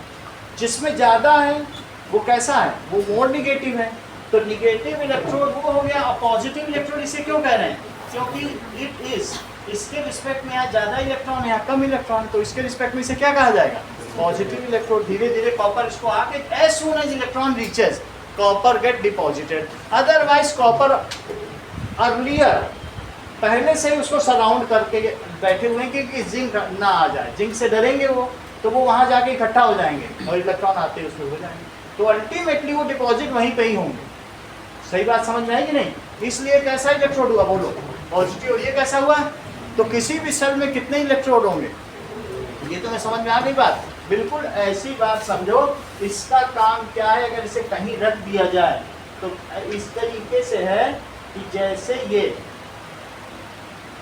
देखो कि ये एक कोई लड़का खड़ा हो, यहाँ से बॉल वो उठाए, क्या करे बताइए, बॉल गिरती जा रही है, तो बॉल गिरेगी तो अल्टीमेटली वो यहाँ से बॉल उठा लेगा और उस बॉल को कहाँ रख देगा, यहाँ रख देगा। तो सेल का काम क्या है, ultimately it is maintaining the potential difference. ये पोटेंशियल का डिफरेंस है। जैसे वाटर में पोटेंशियल डिफरेंस था ना, जिसने क्या फ्लो करा दिया था, बोलो पानी फ्लो करा था, एक हायर ग्रेविटेशनल पोटेंशियल पर था तो दूसरा कहाँ था। इसी तरीके से यहाँ भी पोटेंशियल डिफरेंस है। बोलो अगर इसमें बहुत सारे फ्री इलेक्ट्रॉन हुए, ये मेटल है तो इसमें बहुत सारे इलेक्ट्रॉन फ्री हैं, जो आउटर मोस्ट ऑर्बिट के इलेक्ट्रॉन होते हैं वो सब क्या कहे जाते हैं, जैसे सोडियम ही ले लो, तो सोडियम का क्या सिंबल है बोलो, 281 है। तो इसका जो थर्ड ऑर्बिट का इलेक्ट्रॉन है उसको हल्की सी कहीं से भनक मिल जाए वो भागने को तैयार है। ये इसको क्या कहते हैं, दीज आर कोर इलेक्ट्रॉन, पहले के 2 और दूसरे के कितने 8, ये फ्री इलेक्ट्रॉन, इसको क्या कहेंगे बोलो। और ये सारे क्या है जो इतने हैं, कोर इलेक्ट्रॉन कहीं नहीं जाते, फ्री इलेक्ट्रॉन को तुमने पोटेंशियल डिफरेंस लगा दिया। Cell is a source of potential difference. Cell क्या कर रहा है, एक तरफ से खींच रहा है और दूसरे को दे रहा है।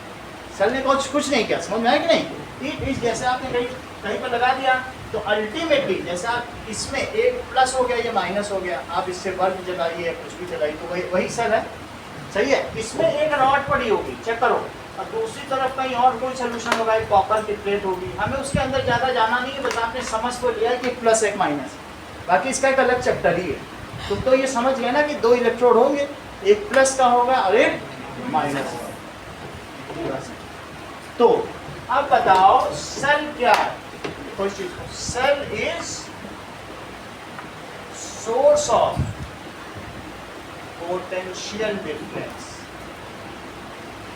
सेल क्या करता है बताइए, सोर्स है पोटेंशियल डिफरेंस का। ये देखो इस चीज को क्या कहेंगे आयुषी, हायर पोटेंशियल, और इस चीज को क्या कहेंगे। तो ऐसा कोई डिवाइस हो जो एक से इलेक्ट्रॉन खींचे और दूसरी तरफ देता जाए तो उसको क्या कहेंगे, सेल कहेंगे। तो एक हमने सर्किट बना लिया, ये कुछ नहीं, एक सर्किट दिया तो बस एक तरफ ये मूव कर रहा है। तो यहाँ पर भी अगर ये निगेटिव मैं कह रहा हूँ, निगेटिव क्या है, यह जिंक है, ये क्या चीज़ है बोलो। तो जिंक यहाँ निगेटिव, यहाँ से इलेक्ट्रॉन चलेंगे तो चल रहे, जिंक हमेशा देगा, सही है। तो जिंक यहाँ चलते चलते यहाँ चलेंगे, यहाँ चलेंगे और फिर यहाँ पहुँच जाएंगे। आउटर से चलते हैं, अंदर से नहीं चलते। हमेशा इलेक्ट्रॉन कहाँ चल रहा है बताओ, आउटर से। और तुम कहो कि अच्छा ठीक है आउटर चलते हैं, तो चलो जिंक से हमने ये जोड़ दिया, तुमने जोड़ दिया कि नहीं वही चीज़, तो बोलो क्या होगा, यहाँ सारा निगेटिव हो जाएगा, सही है। ये इलेक्ट्रॉन यहाँ से जाएंगे तो इसी तरीके से तो जाएंगे आउटर से, ऐसा ही है, सही है।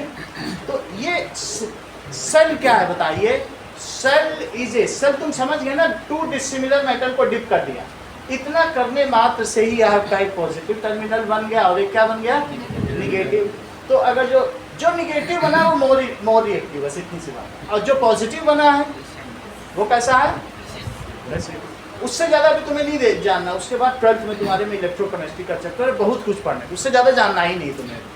तुम इतना तो जान गए ना कि 2 इलेक्ट्रोड हो सकते हैं। अब आगे ये सेल। तो इसमें क्या लिखा जा सकता है राशि, बोलो। सेल क्या है? Cell is a source of potential difference. जहां पे भी तुमने सेल लगा दिया वहां पे सेल का काम क्या है बताइए? कि दो लोगों में लड़ाई करना। जैसे बहू आ गई तो बेटे और सास में लड़ाई नहीं कर, पोटेंशियल डिफरेंस, और फिर वहां कुछ ना कुछ उठा पटक हो जाए। वो cell is a source of, किसका सोर्स है? एक से लेके दूसरे को देना। सही है। और इसकी वजह से क्या होगा बोलो? पोटेंशियल डिफरेंस क्रिएट हो जाएगा। तो क्या होगा? एंड मेक्स द, मान लो इसमें फ्री इलेक्ट्रॉन है, अभी तुम्हें बताया कि नहीं सोडियम में फ्री इलेक्ट्रॉन होते हैं, हर मेटल में होते हैं। तो ये इलेक्ट्रॉन कहाँ मूव करेंगे बोलो? निगेटिव की तरफ मूव करेंगे कि पॉजिटिव की तरफ? तो इसी चीज को कहते हैं and constitute the flow of charge. ये सेंटेंस तुम्हें समझ में आया? Cell is a source of potential difference when it is connected across conductor. यहाँ मेटल कैप लगाओ, उसमें सेल को कनेक्ट कर दो, तो क्या होगा बोलो? Then one end becomes at higher potential and other end becomes at lower potential। वो हम बाद में देखेंगे, लेकिन हो तो जाएगा, कुछ ना कुछ तो होगा ना। या one end becomes positive charge and other end becomes negative charge। ये when it is connected, ये किससे कनेक्ट कर दिया बोलो?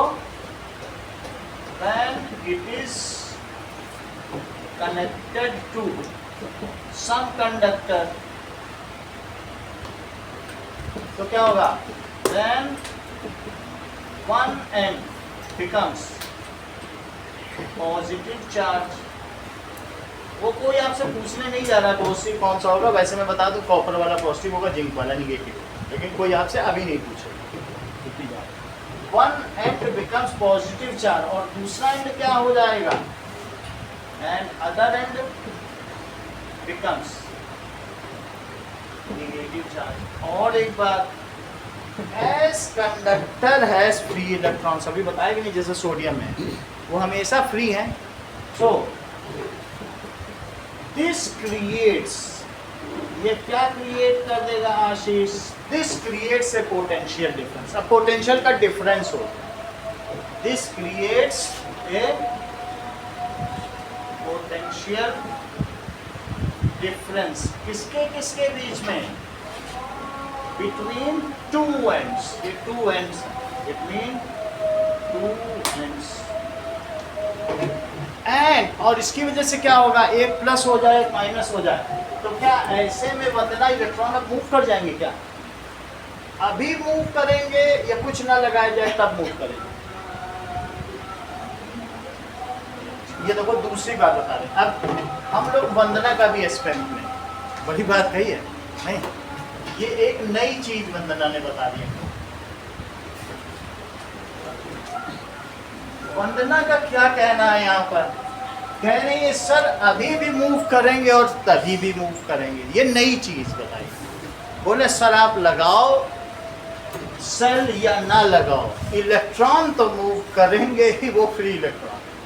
ये बड़ी बात है। इनका कहने का मतलब अब हम लोग समझेंगे। वास्तव में ये उसकी बात कर रही हैं जो हम लोगों ने 9th क्लास में ब्राउनियन मोशन पढ़ा। ये उस चीज की बहुत बड़ी बात है। देखो ये कह रही हैं कि अगर इसमें फ्री इलेक्ट्रॉन है, सही है, चीजें समझिए इस बात को। अगर इसमें क्या चीजें हैं बोलो? इलेक्ट्रॉन अगर कुछ भी ना लगाया जाए तो वो कैसा मोशन करते हैं? वो चलते फिरते रहेंगे और आपस में टकराएंगे। जैसे ये इससे टकराया, ये इलेक्ट्रॉन इससे टकराया, फिर इधर आया, इस तरीके का मोशन। इस चीज को क्या कहते हैं? Zigzag motion of electron. Zigzag motion, वो हमेशा चलते और टकराते तो रहते ही हैं, लेकिन क्या उनका कोई नेट ड्रिफ्ट होता है? एक तरफ कहीं जा रहा है? नहीं ना, आपस में बस एक जैसे भीड़ है, मेला है, मेले में सब घूम रहे टकरा रहे, कोई कहीं जा नहीं रहा।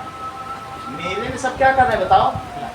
घूम रहे टकरा रहे। लेकिन अगर तुमने इसमें ये लगा दिया पोटेंशियल डिफरेंस, एक प्लस कर दिया एक माइनस, तो अब ये जिगजैग मोशन भी करेंगे और साथ में क्या करेंगे?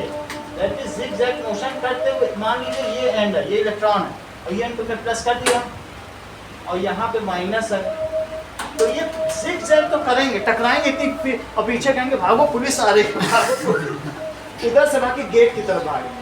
अल्टीमेटली इनका ब्राउनियन मोशन होगा, टकराते भी जाएंगे। अगर मुंबई सीएसटी से लोकल ट्रेन से भीड़ निकले और सबकी आंखें बंद कर दो तब भी गेट की ओर तक पहुंच जाएंगे। तुम अपनी आंखें बंद कर दो, तुम जिग जैग मोशन करोगे, भीड़ तुमको धकियाई ले जाएगी।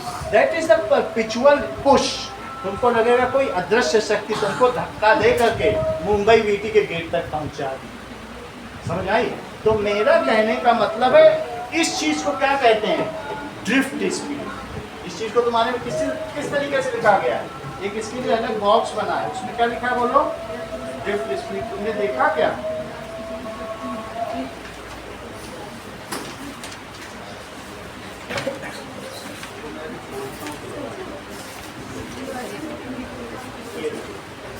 This is drift speed. ये पूरा है? हट गया? ठीक है, मैं पुरानी बुक। अब ये 2 सेंटेंस लिख दें फिर आगे बढ़े, क्योंकि समझने के लिए जरूरी है। पहली चीज तुमको क्या बताई? Brownian motion. पहला क्या बताया?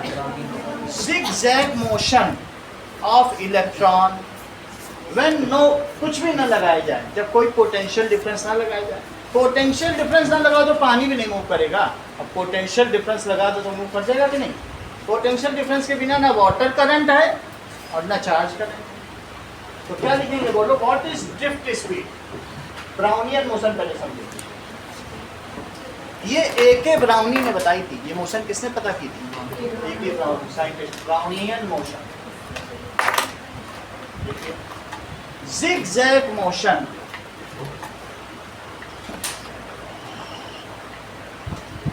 ऑफ इलेक्ट्रॉन इन एब्सेंस, किसके एब्सेंस है बोलो? Of any potential difference.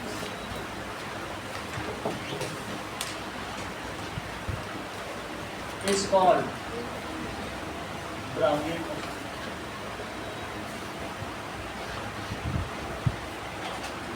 इस समय इलेक्ट्रॉनों की क्या कोई नेट स्पीड होगी? जैसे मेले में लोग इधर उधर टकराते टकराते चले तो क्या वो कहीं पहुंचेंगे? वो तो अंदर ही घूम रहे हैं, उनको कहीं जाना ही नहीं है। क्या? क्योंकि उनमें ना तुमने यहाँ प्लस लगाया ना माइनस, तो क्या वो यहीं ऐसे घूमते नहीं रहेंगे? कोई कहीं नहीं जाएगा, बस ये आपस में टकराते घूमते रहेंगे, उनको कहीं जाना नहीं। लेकिन एक तरफ इनको माइनस लगा दो और एक तरफ प्लस, तो बोलो इलेक्ट्रॉन किधर जाएंगे? माइनस से भागेंगे और प्लस की तरफ जाएंगे। हाँ, टकराते जरूर रहेंगे क्योंकि वो सीधा चलेंगे नहीं। इनका इस तरीके का ऐसा मोशन होगा। इस चीज को क्या कहते हैं? अल्टीमेटली यहाँ पहुंच जाएंगे।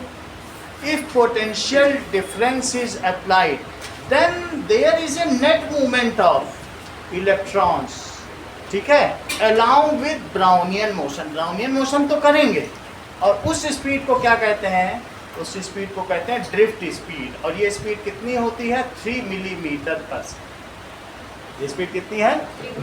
इस चीज को देखो, when potential difference is applied across conductor. Conductor में देखो प्लस कर दिया, माइनस कर दिया, तो माइनस से दूर भागेंगे और प्लस की तरफ इलेक्ट्रॉन्स अट्रैक्ट होंगे। तो क्या होगा?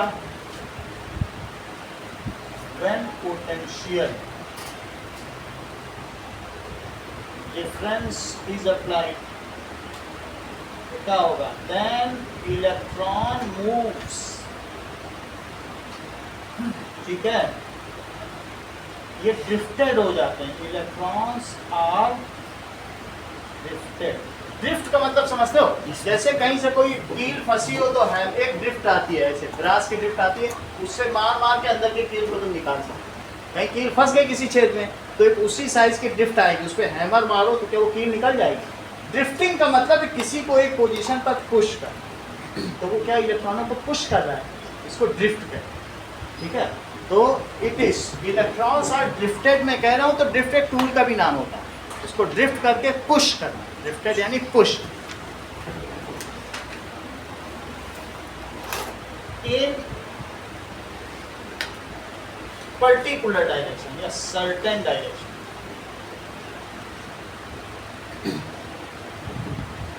अच्छा, इस स्पीड को क्या कहते हैं? अलोंग विद ब्राउनियन मोशन के साथ ऐसा करते हैं। इस स्पीड को ड्रिफ्ट स्पीड कहते हैं। In certain direction along with Brownian motion, it is called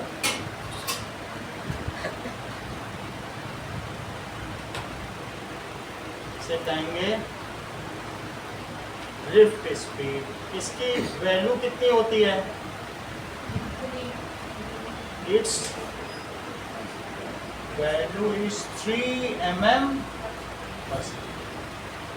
सही है। इलेक्ट्रॉन के पास बहुत सारी वैल्यू है, थर्मल स्पीड भी है, ड्रिफ्ट स्पीड भी है, ऑर्बिटल स्पीड भी, सबकी अलग, ये बहुत कम वैल्यू है।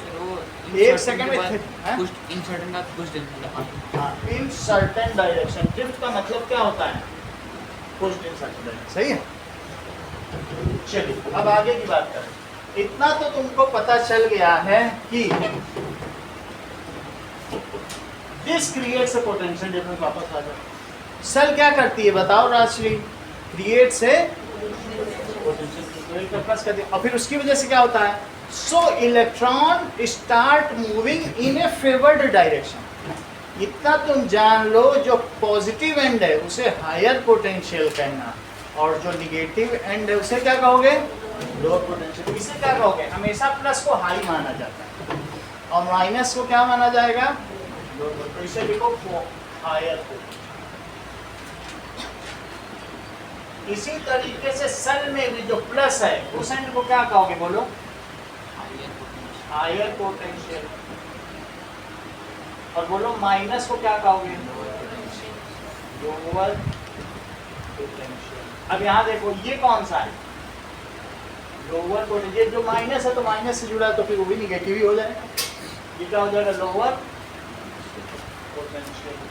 तो ये मुझे बताओ कि अंकुर, ये मुझे बताइए कि electron moves from higher potential to lower potential और from lower potential to higher potential. Higher to higher में आता है, लोअर टू लोअर में। ये बहुत अच्छा है। आप भी बताओ। आप बोलो। Higher to lower. सही बताना है। आप भी बोलो। Lower to high. आप बताओ। Lower to high. Lower to high. ये देख के बता दी कि इलेक्ट्रॉन लोअर से हाई की ओर भागेगा।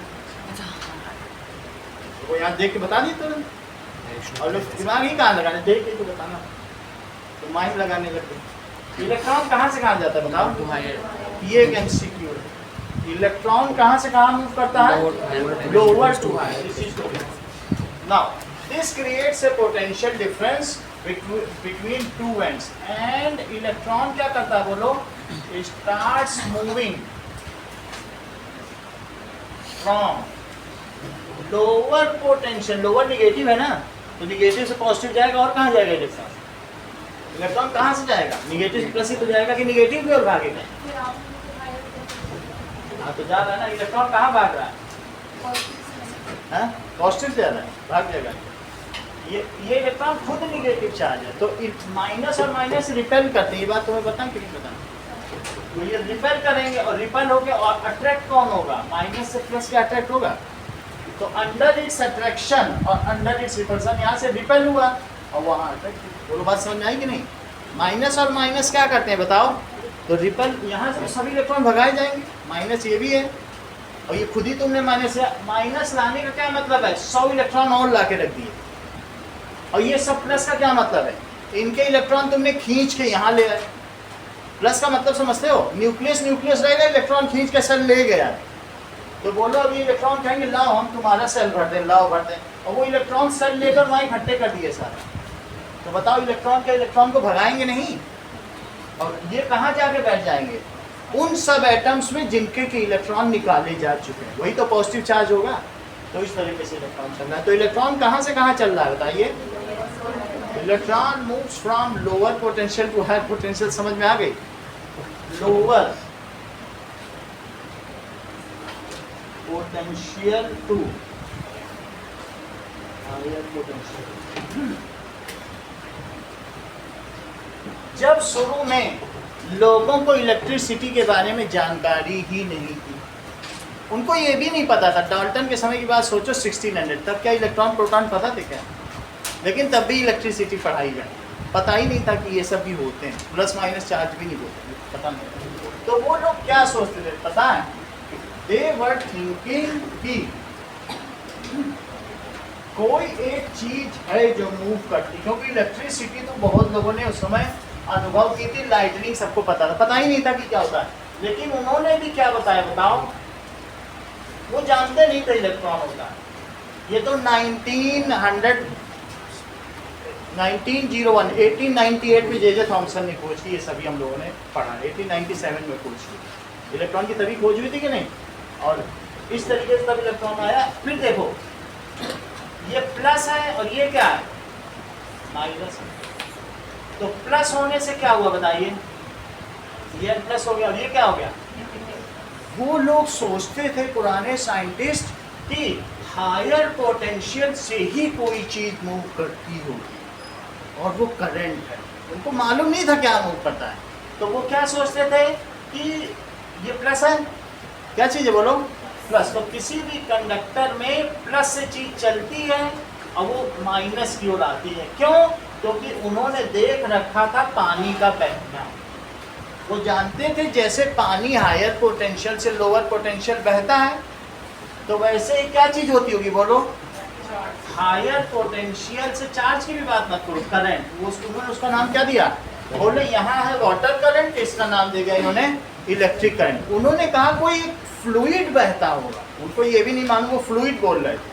वो क्या बोल रहे थे बताइए, सम एनर्जी इज फ्लोइंग। और कहाँ से बहती होगी, जैसे ये पॉजिटिव टर्मिनल है ना, हायर पोटेंशियल, इसे क्या कहोगे, हायर पोटेंशियल को। हायर पोटेंशियल से वाटर करंट कहाँ बहती है, लोअर पोटेंशियल। तो उन्होंने भी क्या सोचा होगा हमसे 200 साल पहले कि हायर पोटेंशियल से कुछ चीज बहती है, और वो क्या है, इलेक्ट्रिकल एनर्जी। चार्ज तो जानते ही नहीं थे, तो इलेक्ट्रिकल एनर्जी को कहेंगे इलेक्ट्रिक करंट को आई, इसका नाम क्या दिया, इलेक्ट्रिक करंट। तो वो कहाँ से कहाँ मूव करेगी बताओ, electric current moves from higher potential to lower potential. जबकि करंट कहाँ से कहाँ मूव करेगी, जब करंट लोगों को पता चला, तो current moves from lower to higher. और इलेक्ट्रिक करंट कहाँ से कहाँ मूव करेगी, जो वाटर का डायरेक्शन है वही समझो। वास्तव में इलेक्ट्रिक करंट करके तो कुछ मूव ही नहीं करता, ऐसी कोई चीज़ है जो मूव करती होगी, लेकिन वो जो कॉन्सेप्ट चला आया उस किताबों को बदला नहीं गया, वो तब से वैसे ही चली आ रही है और हम लोग भी वही पढ़ने जा रहे हैं। तो अब चार्जेस की जब तुमको इलेक्ट्रॉन की डायरेक्शन पूछी जाए तो तुम वही बताना, क्या बताओगे, लोअर टू हायर, जैसा अभी आप में से किसी ने बताया होगा, जिसने बताया होगा, ठीक है। और करंट पूछी जाए तो क्या बताओगे, करंट मूव्स, इसमें भी लिख लो, electron moves from lower potential to higher potential. और इलेक्ट्रिक करंट यानी आई, ठीक है। इलेक्ट्रिक करंट मूव्स कहाँ से कहाँ बताइए, electric current moves from higher potential to lower potential.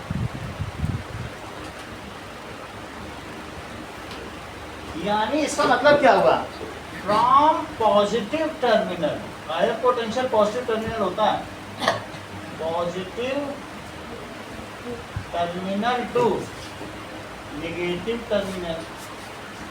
और ये मुझे बताओ इलेक्ट्रॉन कहाँ से कहाँ मूव करेंगे, फ्रॉम नेगेटिव से भागेंगे, नेगेटिव की तरफ थोड़ी ना जाएंगे, इलेक्ट्रॉन खुद ही नेगेटिव है, तो वो कहाँ से जाएंगे, फ्रॉम नेगेटिव टर्मिनल टू, और सही है, फ्रॉम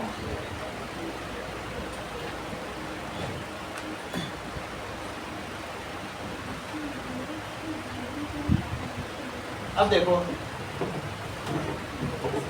अब हम डिफाइन करेंगे इलेक्ट्रिक करंट। इलेक्ट्रिक करंट वास्तव में होती क्या है, साइंटिफिक डेफिनेशन लिखो। अभी तक तुम लोगों ने ऐसे बोला कि चार्ज फ्लो कर जाए तो उसको क्या कहते हैं, इलेक्ट्रिक करंट। अब देखो, what is electric current,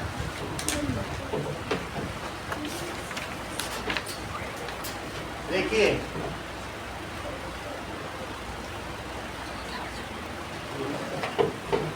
amount of charges. यहां पे तुम खड़े हो जाओ और अपनी आंख गड़ा दो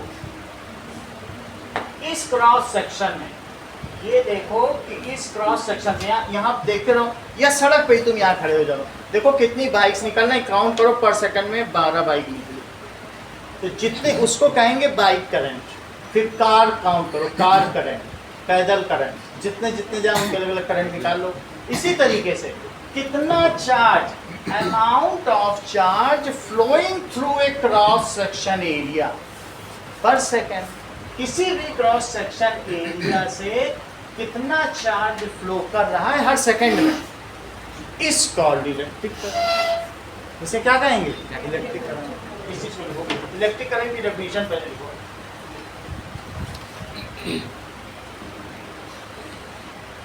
amount of charges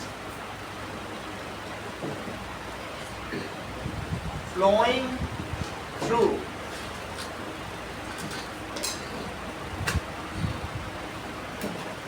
a cross section area, किसी भी क्रॉस सेक्शन एरिया से पर second, per unit time, is called electric current.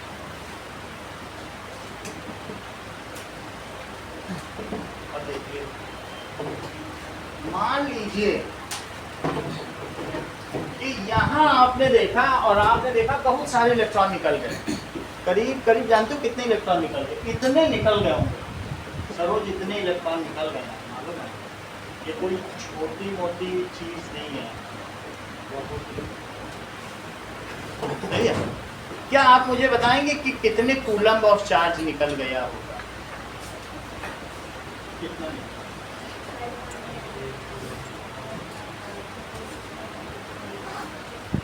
देखो इन्होंने तुरंत पता लगा लिया। कैसे इन्होंने पता लगाया? इन्होंने कहा सर 1 कूलम्ब किसके इक्वल है? 6.25 charge divided by this much electron, तो 2 कूलम्ब। जस्ट इन्होंने उसका डबल किया। मतलब आप देखिए कितना अच्छा ब्रेन लगाया। इन्होंने कहा सर 2 कूलम्ब निकल गया, क्योंकि थोड़ी देर पहले इन्होंने 1 कूलम्ब की डेफिनेशन पढ़ रखी थी कि इतना चार्ज, इतने इलेक्ट्रॉन कहीं से निकले तो 1 कूलम्ब चार्ज बियर करते हैं, इतना चार्ज फ्लो कर गया। और यहाँ से कितने इलेक्ट्रॉन निकल गए बोलो? 12.5 इंटू, तो इसमें कितना कूलम्ब चार्ज होगा? 2 कूलम्ब होगा। एक चीज़ इन्होंने इससे निकाल ली कि हाउ, ये बात तो तुम्हें समझ में आ गई ना कि 6.25 into 10 to the power 18 electron में 1 कूलम्ब चार्ज, तो उसके डबल में कितना चार्ज? 2 coulomb charge. इतने में कितना चार्ज? अभी 1 कूलम्ब की डेफिनेशन बताई थी कि इतने इलेक्ट्रॉन जिस चार्ज को बियर करते हैं वो चार्ज टोटल मिला के 1 कूलम्ब है। तो इतना बियर करें तो क्या होता है बोलो? How much it is charge? That is 2 coulomb of charge. Amount of coulomb of charge हमने पता कर लिया, ठीक है कि नहीं?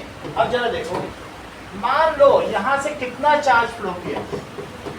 जब मैं कह रहा हूँ 2 कूलम्ब, तो तुमको पता होना चाहिए 1 कूलम्ब में कितने इलेक्ट्रॉन मिलके उतना चार्ज बियर करते हैं। तो 2 कूलम्ब आराम से पता चल जाए, उसका डबल कर लेना। 2 कूलम्ब चार्ज निकला, और ये बताओ ये 4 सेकंड में निकला। मैं 4 सेकंड तक वहाँ खड़ा रहा कैमरा लेकर, देखा 2 कूलम्ब निकल गया। तो इलेक्ट्रिक करंट की क्या डेफिनेशन है, क्या इसका फार्मूला है? यहाँ देखो जरा, इलेक्ट्रिक करंट क्या होता है? अमाउंट ऑफ चार्ज फ्लोन, कितना फ्लो किया, divided by time taken, time कितना लिया गया। कहने का मतलब है I is equals to Q by T। तो क्या वैल्यू आएगी श्रेया? हमने यहाँ पर I से देखा अपने क्रॉस सेक्शन एरिया में 2 कूलम्ब चार्ज गुजर गया। 2 कूलम्ब बहुत होता है, बहुत इलेक्ट्रॉन मिलकर रख पाएंगे, और ऐसा 4 सेकंड में हुआ है। तो कितनी इलेक्ट्रिक करंट फ्लो करेगी?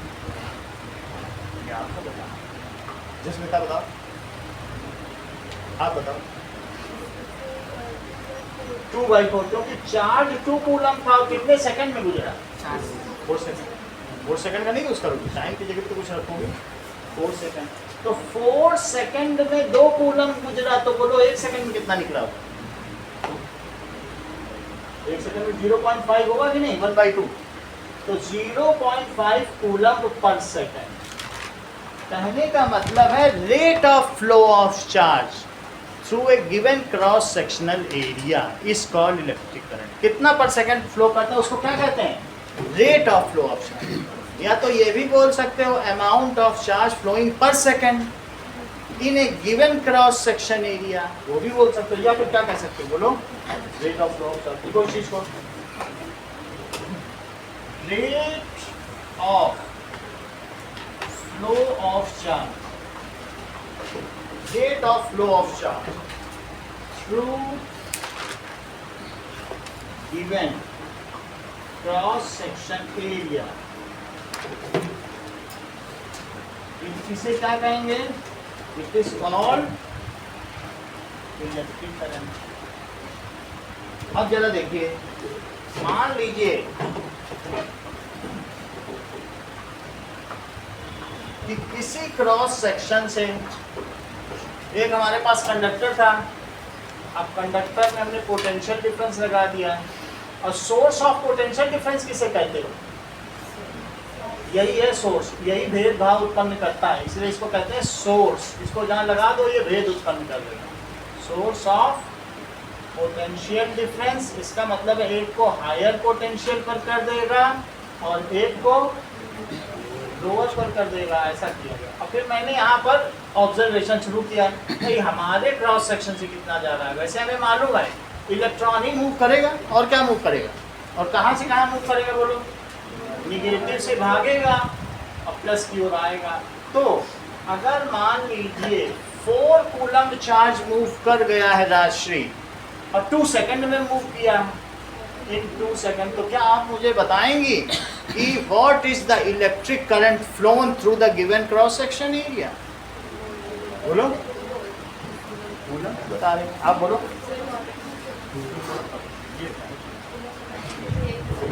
तुम 2 कूलम बोल रही हो, तुम जब करंट पूछी जा रही तुम चार्ज बता रही हो।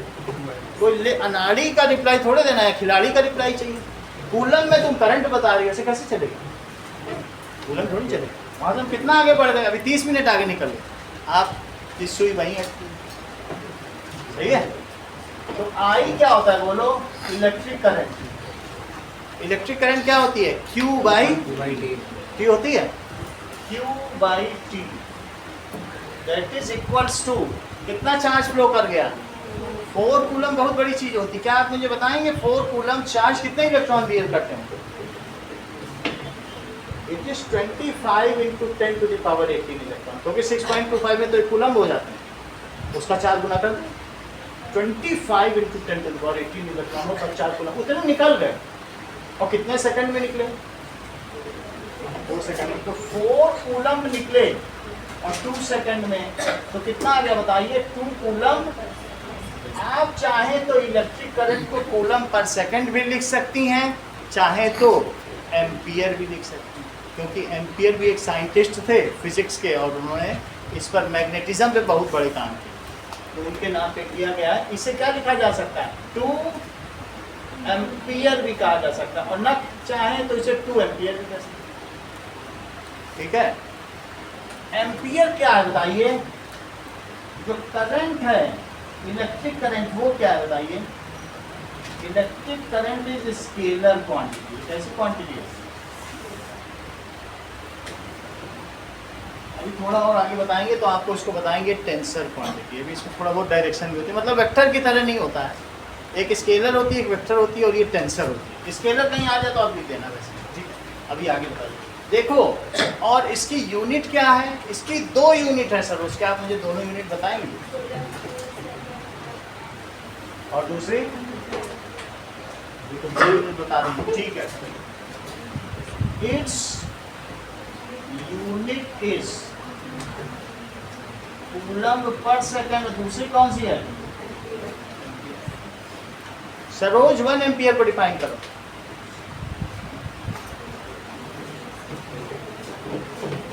बोलो।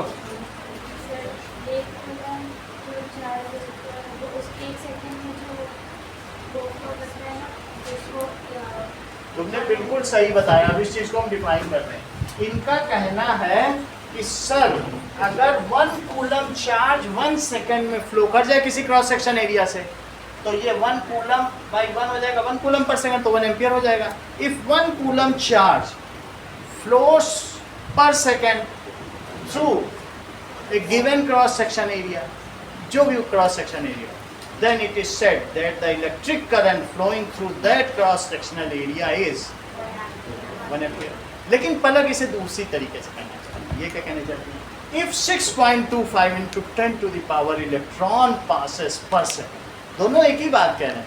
वो 1 कूलम के टर्म्स में कह रही हैं और ये क्या कह रही हैं, इलेक्ट्रॉन। तो दोनों एक ही चीज हो गई। अगर 1 एम्पियर को डिफाइन करना है तो दो तरीके से जस्मिता करो।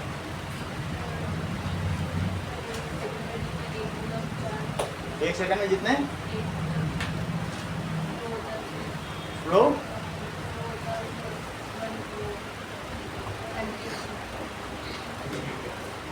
इसको प्रॉपर डेफिनेशन लिखनी पड़ेगी। चलो लिखो इस चीज को। दैट इज आई क्या है, 1 एम्पियर। देखो एम्पियर जब लिखेंगे पूरा तो छोटी डेफिनेशन 1 एम्पियर लिखेंगे। ये आपके इंटरेस्ट का क्वेश्चन है, पहले इंटरेस्ट में 1 एम्पियर। देखो that is I is equal to Q by T. तो Q कितना है, 1 कूलम। ये कितना है, तो कितना आ जाएगा बोलो, 1 कूलम पर सेकंड, ऐसे 1 एम्पियर कहेंगे। If unit charge flows in unit second in given cross sectional area. Unit का मतलब है जो स्टैंडर्ड उसकी यूनिट होती है वही बोला जाता है। If unit charge flows, flow कर जाए थ्रू, ठीक है, in unit time through given cross sectional area, तो क्या कहा जाएगा,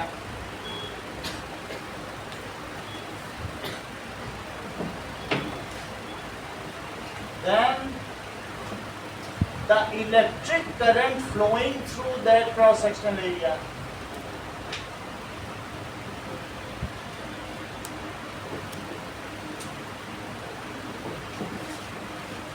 that cross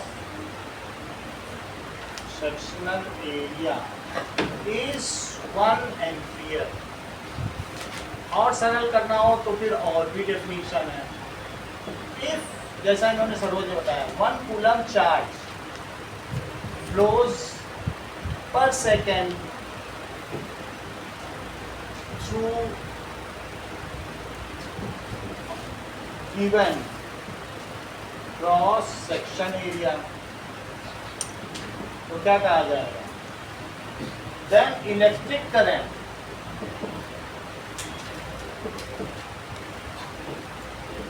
that cross sectional area क्या हो जाएगी,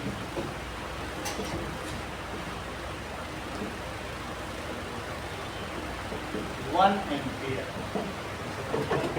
अब आप चाहे तो 1 कूलम लिख सकते हो और आपका मन करे तो लिख देना 6.25 into 10 to the power 18 electron passes, तो भी वही बात है। क्योंकि 1 कूलम तो चार्ज इतने इलेक्ट्रॉन रखते हैं, ऐसा हम क्वांटाइजेशन ऑफ चार्ज में पढ़ चुके हैं। देखिए अब आप देखिए, दैट इज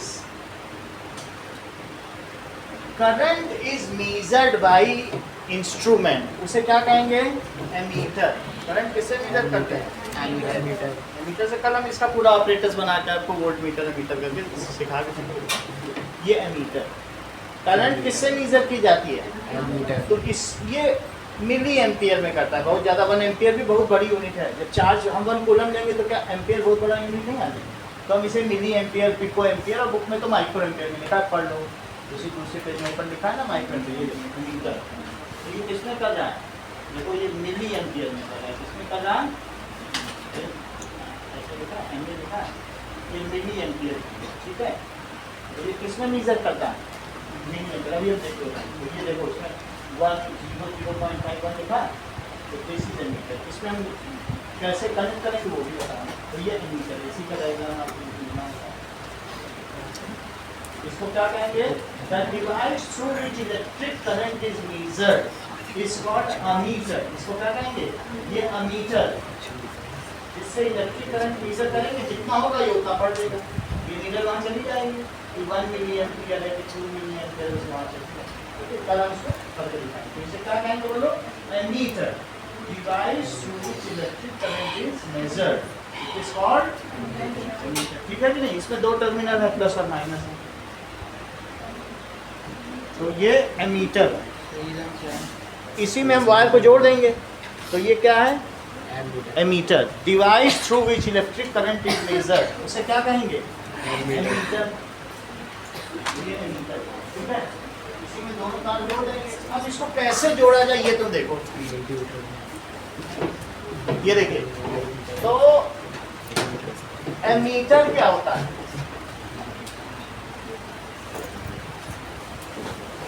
डिवाइस थ्रू विच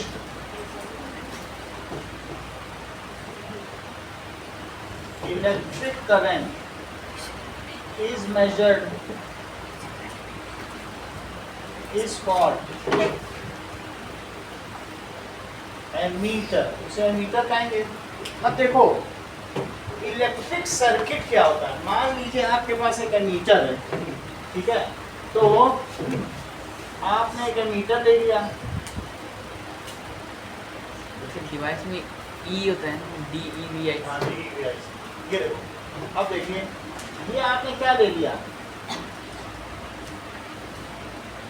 ये एमीटर, इसमें एक नीडल है और ये 0 1 2 3 4 ये कहीं ना कहीं ऐसे हो जाएगा, सही है। इसका एक एंड प्लस है और एक एंड क्या है, माइनस है। इसमें से एक तार ले जाओ और एक तार ले जाने के बाद क्या करो, यहाँ से भी एक तार ले जाओ, प्लस से कनेक्ट कर लो, प्लस से। इस बात का अवश्य ध्यान रखें, प्लस को बैटरी के प्लस टर्मिनल से कनेक्ट करें। ये हमेशा सवाल पूछा जाता है केस स्टडी में भी। तो अब आगे देखो, इसमें क्या करोगे, यहाँ एक बल्ब लगा दो, बल्ब लगा दिया, एक रजिस्टर, इसे क्या कहेंगे, रजिस्टर लगा दिया। इसके आगे अब आप क्या करें, एक सेल लगा दीजिए और एक इसके आगे एक की टैपिंग की। तो जब ये टैप की जाएगी तो क्या इसमें इलेक्ट्रिक करंट फ्लो कर दी जाएगी। अगर मान लो मैं इसको टैप कर दूं, इसको स्विच कहते हैं, क्या कहेंगे, स्विच का दूसरा नाम क्या है, और ये सेल है। अगर दो या दो से अधिक सेल लगाओगे तो बैटरी कहलाएगी, सिंगल लगाओगे तो सेल कहलाएगा, और ग्रुप ऑफ सेल है बैटरी तो बैटरी कहलाएगी। ये रजिस्टर है और ये क्या है, एमीटर। तो ये बल्ब है, रजिस्टर ही। अब आप बल्ब कर लो, बल्ब भी हो सकता है, बल्ब की जगह और क्या लगा सकते हो, रजिस्टर लगा सकते हो। मान लो आपको बल्ब नहीं लगाना है, बोलो बल्ब करते हैं।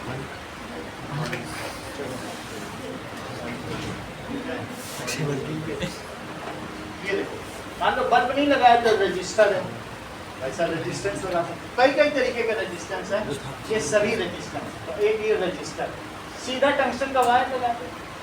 और रजिस्टर और क्या होगा बोलो, टंगस्टन का वायर होगा, मैंगानीज का होगा, नाइट्रोन का होगा, कॉन्स्टेंट तो एक वायर लगा जो थोड़ा सा रोक सके। तो एक रजिस्टर भी लगा सकते हो, और नहीं तो क्या लगा दो बोलो, बल्ब लगा दिया। अब देखो, दैट इज, ये करंट जो मूव करेगी वो कहाँ से मूव करेगी। अगर आपने इसे टैप कर दिया, प्लस से मूव करेगी, हमने कहा था कि नहीं, current moves from higher potential to lower potential. Ammeter is connected. अगर एमीटर किसी से कनेक्ट करना है तो ये पूरी सीरीज है, उसी में बीच में मीटर भी लगा दिया, एक ये एमीटर लगा दिया, बल्ब लगा दिया, सब लगा दिया, सब सीरीज में एक साथ। जैसे झालर में नहीं लगाई जाती थी, ये भी लगा दिया, वो भी लगा दिया, तो सीरीज हो गई कि नहीं। Ammeter is connected in circuit in series. कैसे कनेक्ट किया जाता है बोलो, ammeter is connected in circuit, electric circuit, in series। अब यहाँ एक नया वर्ड आ गया है, इलेक्ट्रिक सर्किट। तो अब हम पढ़ेंगे, यही तुम्हारे में भी डेफिनेशन दी, देखो इलेक्ट्रिक सर्किट का डायग्राम भी है। What does it mean by electric circuit? Electric circuit या विद्युत परिपथ से आप क्या समझते हैं।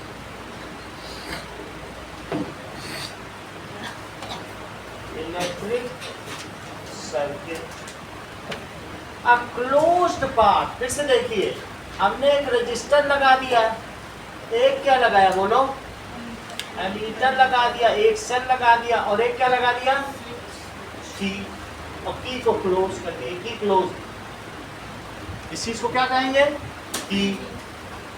ये क्या है, एमीटर में ये जो प्लस एंड है वो किससे कनेक्ट करना, और जो माइनस एंड है वो माइनस की तरफ होना चाहिए, और ये ऐसे करना। तो वो लास्ट में क्या लिखा है, सर्किट इन ये ना हाँ, चल। सीरीज, ये हमने बिल्कुल एक पूरा सीरीज में लगा दिया। सब चीज कैसे है? अगर मान लो बल्ब के साथ हमने सीरीज में लगाया, एक ऐसा भी करते हैं कि हम आगे आपको पढ़ाएंगे बल्ब के साथ पैरेलल में, वो वोल्ट मीटर वो आगे पढ़ाया जाए। बल्ब के साथ उसी झालर में लगा देना सीरीज है, और बल्ब के अक्रॉस लगा देना वो कहते हैं पैरेलल। बल्ब है उसके पैरेलल है वोल्ट मीटर, वो पैरेलल है। तो हमने पैरेलल में तो नहीं लगाया ना मीटर को, उसी तो बल्ब कैसा कनेक्ट करेंगे बताइए? That is a closed path, a closed path of conductor having source of potential difference, that is cell or battery, some key, some resistor and emitter through which current can flow। एक ऐसा closed path जिसमें से current flow कर सके, उसे electric circuit कहा जाएगा। ठीक है, तो क्या क्या चीजें होंगी? एक क्लोज्ड पाथ, किसका closed path? of conductor, a closed path of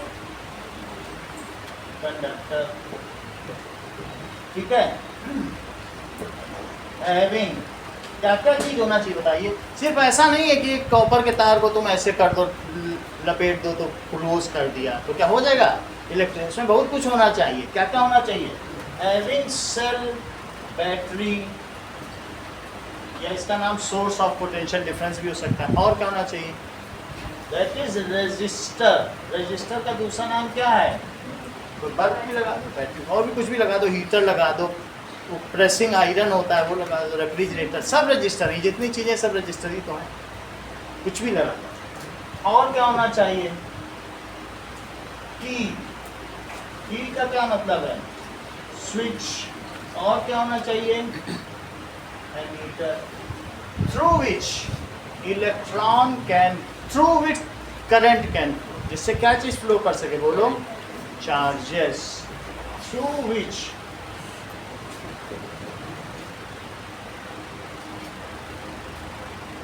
charges can flow is called, इसे क्या कहेंगे? that is called electric circuit, इसको इलेक्ट्रिक सर्किट। ठीक है, अब देखिए आपको कुछ चीजें करनी है define. Electric circuit, electric current की ये डेफिनेशन लिखनी है जो भी हमने कराई है लेटेस्ट।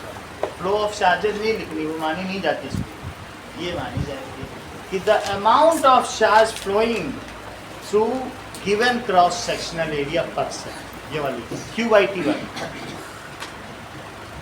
इलेक्ट्रिक करंट 1 कूलम और 1 ampere second. Make the diagram of electric circuit and show the direction of electric current। देखो ये डायरेक्शन ऑफ इलेक्ट्रिक करंट दिखाई है, and also show the direction of electric, दोनों का अलग अलग, ये इधर जाएगी तो इधर जाएगी, वो निगेटिव से प्लस जाती है। ठीक है, and show direction of electric current and electron। तीसरी चीज, calculate number of electron in 1 coulomb charge.